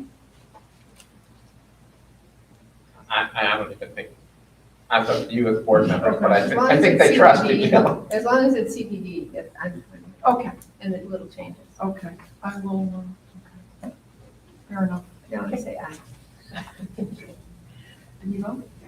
We did. We voted. Moving into item number 5C, the discussion of the work group for the La Sala bar renovation. Yes, so I don't know, hopefully you all had a chance to have a look at the 2-pager that I sent around. If anybody needs a copy, let me know. You have one copy? Yes, Because I got haven't had it. several. I haven't had it on the phone. Yep, there's a few. Anyone, anybody else want one? No, greater than. So, long and short of this, so Andy gave me a piece of feedback. Yeah, I So on just, the background, right, Andy, I need to just, yeah, I just wanted, on this, exactly. right, I just wanted to assure that, as we've discussed, that this is not a committee that was formed Correct. by the CDD in order to be sensitive to sunshine issues. So It's can more we of a grassroots. so can we say that LWG was an ad hoc group, formed at the Venetian or something? Formed by committee members Okay. Members of, of various CDD various, committees. okay, That would be fine by me too. okay, all right, so that would read, so I wanted to just give you all the background. Up at the top, I think it's important that we lay out the background so residents understand that the genesis of this was the fact that we do have some money already set aside in reserves, perhaps begs the question of, what do we, what, is there something else we should be doing based on the fact that, conditions may have changed? Should we just be putting, if you will, lipstick on a pig, or are there larger issues that need to be addressed? If you're all amenable, this document here will serve as the four corners of how this group will operate to go forward. It's not intended to be a group that's going to come forward with dollar-based proposals as was done with the Tiki Bar. It's essentially to do the legwork to find out what it is residents feel, how they're using the bar currently, how they could be using the bar. We would do one-on-one interviews using a common set of questions. We do some focus groups, talking to resident experts, and also take any input that's going to be coming from the survey that we've just approved. And then coming back on a regular basis to the board, to the advisory committees represented by each of these folks, and then updating the community so that everybody knows where we're coming from. So it's myself as the liaison, if you will, from the board. There's representatives of social and dining, facilities, pool and fitness and rackets. Ernest asked that we do that, and that's great because there'll be tennis groups coming. In addition to both Julie and Therese. So this is really to put as much information as we can into the hopper and come back to the board and say, this is what we found. How should we proceed? Because it is really, I think at the end of the day, going to be designed that we want to get advice from the board, provide the board the information and see what the next step is. So just for clarification, Yes. though, you're not doing architectural or design No. work. This is No. just what the community wants and Yes. also what Vesta wants to make it Yes. more efficient. Yes, and it's because what we don't want is to have, the whatever rumors that we had started with Tiki Bar. That's absolutely not the purpose. It's finding out what residents, how they're using it and how they want to use it. So, okay, great, thank you. Just a point of information. Yes. There really is very little money in the reserve. Yes, it's about $50,000, I think, at most. Not even that? Not even that much. Okay. And that's combined with kitchen equipment. Yeah. There's one line item that Which is, says we kitchen should and see, bar. we should have done this a while ago It's like because $39,000 in the company. for everything. Which is nothing. And we need to change that as we update the reserve study. I was gonna say, can we yeah. Yeah, no, we're going to. It would be silly Julie's to do breaking out this all the and get kitchen people equipment, so we're gonna have that. Yeah. Yes. Yeah, so, yeah, understood that it's a very small number and, hopefully we'll know a little bit more by budget time, but that's the other thing I wanted to convey to you is that this is not gonna be a quick thing anyway. This is gonna be something that's gonna take some time to Yeah. put together, especially because by the time we really get ready to roll, a lot of people will be leaving. So it's gonna take some time to do, and I'll just keep updating. As you approach this, Yes, question for you, when you discuss it with residents and get opinions, yes. and it's easy for people to say, oh yeah, let's update the bar. If it's gonna be $30,000, maybe I'm all for it. If it's gonna be another tiki hut, $250,000, $350,000, no way. Are you gonna pose it in a way that people can differentiate order of magnitude? Well, I think we'll absolutely need to do that. Yeah. And we haven't formulated the list of questions yet, but honestly, honestly is the right word, but in recognizing that in the past when we have done surveys, the board has wanted to weigh in before a survey went out, it would be my intention to share with you all the list of questions before we do that, so we're not treading down a path that's gonna, put somebody's name on it, so. I'll share the questions with you first, because I think you're absolutely right. Yeah, it's just a Small, different medium, or large. mindset. Yeah, okay. Yep. Perfect, thank you. All right. Good. Moving on, we are going to skip items D and E, and we're going to jump into item number 5F, which is the discussion and consideration of the proposals for the rear gate access project. This is behind tab number 5 for your review. Keith, do you want to give the board an overview on these proposals? Ken and I, we've been out to the back gate a few times and, this is all because of what's gonna happen out on Laurel Road. That's why we started this. The expansion of Laurel Road, what might go across the street, from our main gate. It was just a way to look at,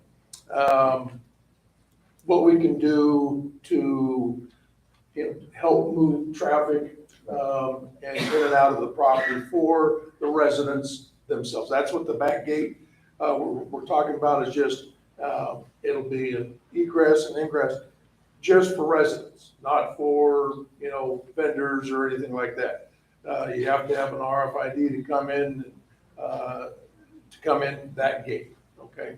And it does, we will have to beef up, more shrubs and that type of thing at that, on Citadella, for the increase of traffic and the lights and those type of things, it'll have to be beefed up quite a bit. Our gate specialists that we have gave us the one bid, and then I had CIA come down and give us another bid. It's not exactly apples to apples. CIA put some other stuff in there that, that some different, there are more loops, they call it, for that activate the gates. Why they did that, I can't, they haven't gotten back to me. But it's, one is 39,000, I believe, and the other one's from Paul Savage, 31, 35. So, I mean, it's pretty close. We have a great working relationship with Paul Savage, and so. And he's come here and done some things on his own time and not charged us for it, so I would Yeah, I was tend to, asking who that was. yeah, I would tend to, if I do this, I would tend to go with Paul Savage. Just a couple of things. I would lean that way too. I had raised those questions to Keith to try to understand why there are differences in the proposal. And is it possible that one is over bidding, and or is the other not taking everything into consideration? So I just want to understand why the differences between the two. All things being equal, I would go with our current vendor as well, because he knows us and the situation and all of that. We talked to him. One other thing that we were thinking about as we open this to two-way entrance exit is we would allow entrance, or not allow, I'm gonna say, let's change it. We were thinking of not allowing it as an entrance after 8 or 9 p.m. and until about maybe 7 a.m. So that during the off hours, somebody couldn't piggyback their way in, or just from a security standpoint, because there's such little traffic coming in the main gate, even if there's a shopping plaza or the 4 lanes. During those hours, you don't get a lot of residents or visitors coming in. So we would have all traffic come in the main entrance during the night like that, but during the day, have entrance and exit. That was our thinking. We would just leave the gates swing. We don't have to decide that now, we're just saying. I'm just looking at both of your proposals, and maybe to answer one of your questions about the difference in cost. CIA is including cameras in it. for their 39.5, and the way I read it. And Universal is adding cameras for an additional 1,500. Yeah, Universal has two cameras, and CIA has 6. So That was one of the differences. I thought, I read 3 at Universal. I think it's 2. Maybe wrong. Either way, so that's The other difference was the 8 channels Speco NVR, whatever that is, and the Speco IP dome cameras, 3 of those. But And so there were some differences. I just wanted to. the bids are similar when you. But again, Paul Savage has always done a fine job here. So. Yep. And is this something, my only question would be, is this something we need or want to do right now? No. No. Okay, so this is just informational? Mhm. Okay. Because I think there's a lot of other work. I think it's Sometimes, premature. as it's turning out, the widening of Laurel is pushing out. Yeah. So this project can certainly push out in tandem with that. Yeah, because I think there's lots of other elements. I think we're gonna need a turnaround lane, because you're gonna get people's GPS sending them there, and I think there's other issues. Should we do this, even if we don't do it, we may get some assistance with landscaping in that area. We would need. Outside of our budget. Outside of our budget. Yes. So this is what Thank you. happens. So well, the community association has been considered. So with some. But I think we can table this. Yeah, I think. Yes, please. Thank you for all the work, though, you guys. Yeah. Thank you. Moving on, we now have item number 5H, which is the discussion and consideration of the proposals for artificial turf for the event lawn. Those are behind tab number 7 for your review. Yeah, these were just informational, and that's enough said. Yeah. So we're gonna table that one as well. Thank you. Thank you. Was it fertilized? It needed fertilization. I was shocked with Did you, I was shocked at the variance in the price. Yeah, oh, yeah. The variance in the price as well, but what we don't know, because we've not spent enough time on it, is, are they talking about different levels of turf? Because there are hugely different levels of turf. So, Maybe it was 3 years ago, so not all of you were here, but when Denise was here, she brought in some examples Yes, of she did. artificial I turf. remember that. Some of those looked really good. Oh, yeah, they really did. and and the one that LNP proposed was like absolute top of the line, which is why the price came in. Yeah. But you couldn't even tell looking at it that you're like, is that real? You have to touch it. Looking around the audience, I feel okay to say this, it's kind of like a hairpiece, they never really look good. So, hey. Oh, you missed that. You missed that one in the audience. So I want to know where the little round cups are going. I know, me When too. When you're putting out. And I want a hill out there if we're gonna. Well, that's another thing, putting green. Do We're you not- do you yeah, know- All right, Do you table. know what the cost was, what the cost is to maintain the lawn as it is? Does anybody know? Do you know, Sharon? They don't break that out specifically. We And asked I- John Fowler and we didn't really Right, get. well, the and I answer. had asked LNP and they even had a hard time, it just Yeah. depends on what Just we gonna want mow it done. and fertilize it. Okay. Okay, keeping an eye on the time. Okay, moving forward, we now have item number 6A, which is the consideration of the minutes of the Board of Supervisors meeting held on January 8th, 2024. These are behind tab number 8 for your review. Are there any questions, comments, and/or changes to the minutes as presented? I have no additional changes. Then we'd be looking for a motion to approve. I'll make that motion. Is there a second? Second. Any further discussion? All those in favor, please state aye. Aye. We now have item number 6B, which is the ratification of the operations and maintenance expenditures for the month of December 2023. These are behind tab number 9 for your review. Any questions regarding the expenditures? No. If no question, we'd be looking for a motion to What happens if ratify. we didn't ratify? Motion. They're They're already paid. That's what I mean. Is there a second? I'll Like second that. supervisor check. Belinda's gonna go, "Oh." Any further discussion? All those in favor, please state aye. Moving on to consent items, there are 10 consent items for your acceptance. Good Lord, what was the holdup Can with we do them all at once? Yes. Yeah, can we? Yeah. Yes. I'll make a motion, we accept. Is there a second? Any further discussion? All those in favor, please state aye. Aye.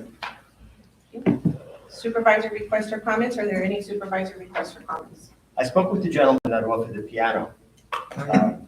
And I know that. Yeah, I've inquired about the Okay. status. And he is still, as of Saturday, he is still willing to donate the piano. It would be a digital piano now as opposed to the original offer was for something other than that, a small. Baby grand. Baby grand. He has a digital one. It has some positive things in that it could probably be stored. If you had to move it, it's smaller. Yes. And you just push the button and it plays, so that's good. And it's still available. And I told him when I was speaking with him on Saturday that I would mention it. So he's still willing to give it. And I said I would imagine that we're probably still willing to accept it.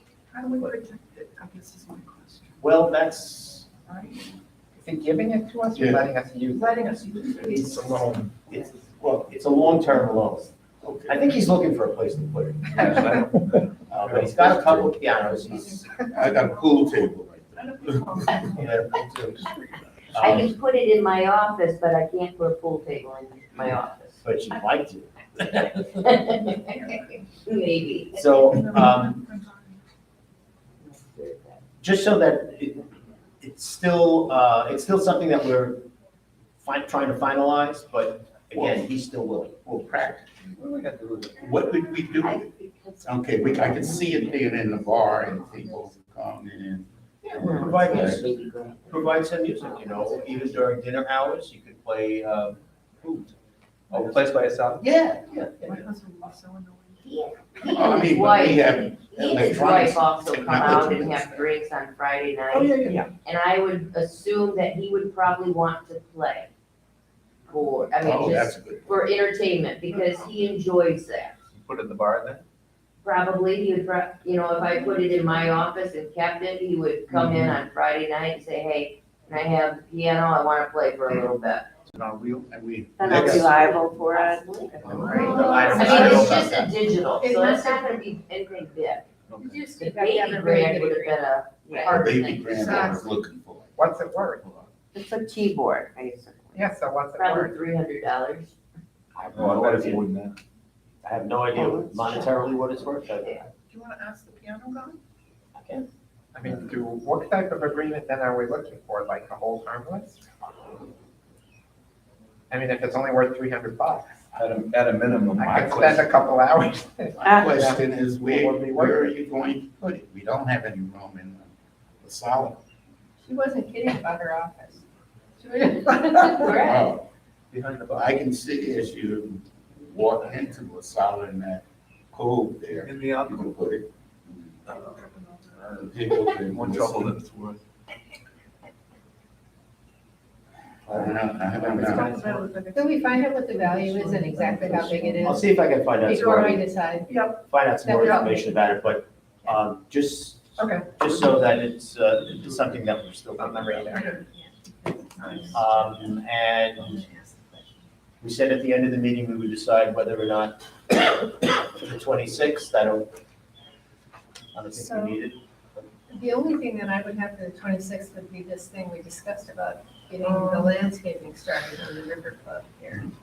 So we could maybe do that now when it doesn't need, or we could do it at the next meeting. Open Or it to we public can, comment. yeah, I mean, what do you want to do is my question. comment. All the public that's here. Yeah. There's no public. Well, you guys know my Only feeling. employees. I think we need to give people the opportunity to see stuff, especially because it's the River Club. But I hear you don't want to hold things up. I'm torn. I'm like, I get it. is anybody even going to comment? Well, I don't think we're gonna be held at fault for doing what's right. But doing what's right is restoring as much of the landscape as we can, as quickly as we can. To what it was. To what it was. So, and that's what we said we were gonna do. And, even though this, I hear Jill's point about it being in the board packet, and I understand that. But I don't think it's Who's gonna complain? We're doing what we said we were gonna do, which is restore the landfill. Well, somebody will complain. So we're opening it up now. If you want to take action, we will open it up for public comment. I recognize there's not a lot of people sitting out there, but. I move that we open So, Cody, why don't you give the explanation of what you have? All right, so What you did. we'll go, that was in the workshop. Right. So what we have is a recommendation for those on camera of restoring the landscaping at the entrance to the River Club and the front of the River Club to basically what it looked like previously. So it's adding, instead of all the half-dead bushes, adding sod, as well as pitch apples, as well as magnolias down the entryway. And in the front of the River Club, adding magnolias and the flowering arrangements, covering up the utility box. And then also on the middle section, planting shady lady trees, which are larger shade trees to make sure that the ginger stays intact for seasons and seasons to come, because that'll protect them and provide shade. So the total for all of that is $81,232.50. And that does not include the, whatever may happen with the Bismarck or something No, else. does not. So it's everything else that you described. Everything else I described. And what also that does is that we're bringing more foliage coming down for the sound of, the We talked about that in the workshop, yeah, and it actually will address some of the concerns about, now, pitch apples will be on both sides of the parking lot, they'll extend down to almost the nature walk entrance. It'll provide a lot of barriers. The big thing for me is that it's a noticeable big start on the cleanup project that we promised. And so I'll make a motion that we accept it. Second. How quickly will it get done? We'll tell L&P to start now, so they have access, they can start getting the trees, and mostly it'll be doing the prep work out here. This also involves cleaning out the beds in the middle of the parking lot and only putting mulch down, so again, no stuff, because nothing grows there anyway, so, yeah. Because that was one of the questions I had, Cheryl, is in front, like where if you're driving through the curved drive, it's pretty rough, all the way around. You've got leggy chafleras, you've got this triple that only has one branch left of a Christmas palm. Is that all getting done too, or is that separate? That's gonna be, you mean right around the front edge? Yeah, like if I was actually gonna pull my car around, like looking out the window here, is that included or not? Yeah, like right here. Yeah, this is all This is cleaned part up of it. at the front, yeah. Okay. Because my only other concern is that we promised the community that if it was a substantial number, that we would be getting another estimate. And I hear what you're saying, I'm just throwing it out there that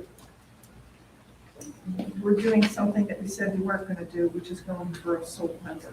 Well, and just to be on record with this, the issue is every time we've gone out to bid for flower and plant stuff, L&P comes in the most favorable, and now the other companies are not even giving us bids. And L&P will guarantee this longer than any other company. Now, if we're gonna do anything like cutting like big tree stuff, we will go with the second bid, we can get those. So then, and then what I recommend is, if it's okay with you, when I do the newsletter, I'll include something about this detail so that it's understood and why. Okay. I'm okay with My that. only question is, will the after really look like the after? Because it looks great. In the pictures? Yeah. This Photoshop? Yeah, well, I don't know, he has something where he actually Okay, so inserts some trees. landscape program. It's a landscape program. Okay, so we have, And do we we know have a motion and it's been seconded, and are there any other questions? Can we call it? All those in favor, please say aye. Aye. Thank you. Just a note on this one, Cheryl, their language for the warranty is incorrect, so we'll get Right, them just like on the to other change it so that Okay. Rich can sign it. Sounds with the good. correct language. Any other supervisor requests or comments? Just two quick things, and it's on what we just approved. It's not a question, just a thought. Is it worth having a phone core board made? If it's gonna take LMP, say, you know, a month or two to get this done, is it worth getting a phone core board made that we can put on an easel in the lobby to say this is what's coming?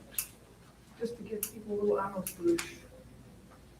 I mean, sorry, I was thinking about your comment about, will it look exactly like this? Uh-oh. And my only concern I would didn't say be, exactly. is it gonna be Right, exactly? right. I don't wanna provide Okay. fodder for. Okay. Great. Pass that on me. Yeah, Thing. yeah, Right, okay. exactly. No, That okay, is actually fair much enough. shorter Will it than look what similar? was in the Fair picture. Okay, well then, it's gonna be in the newsletter, so You just- put artist rendition.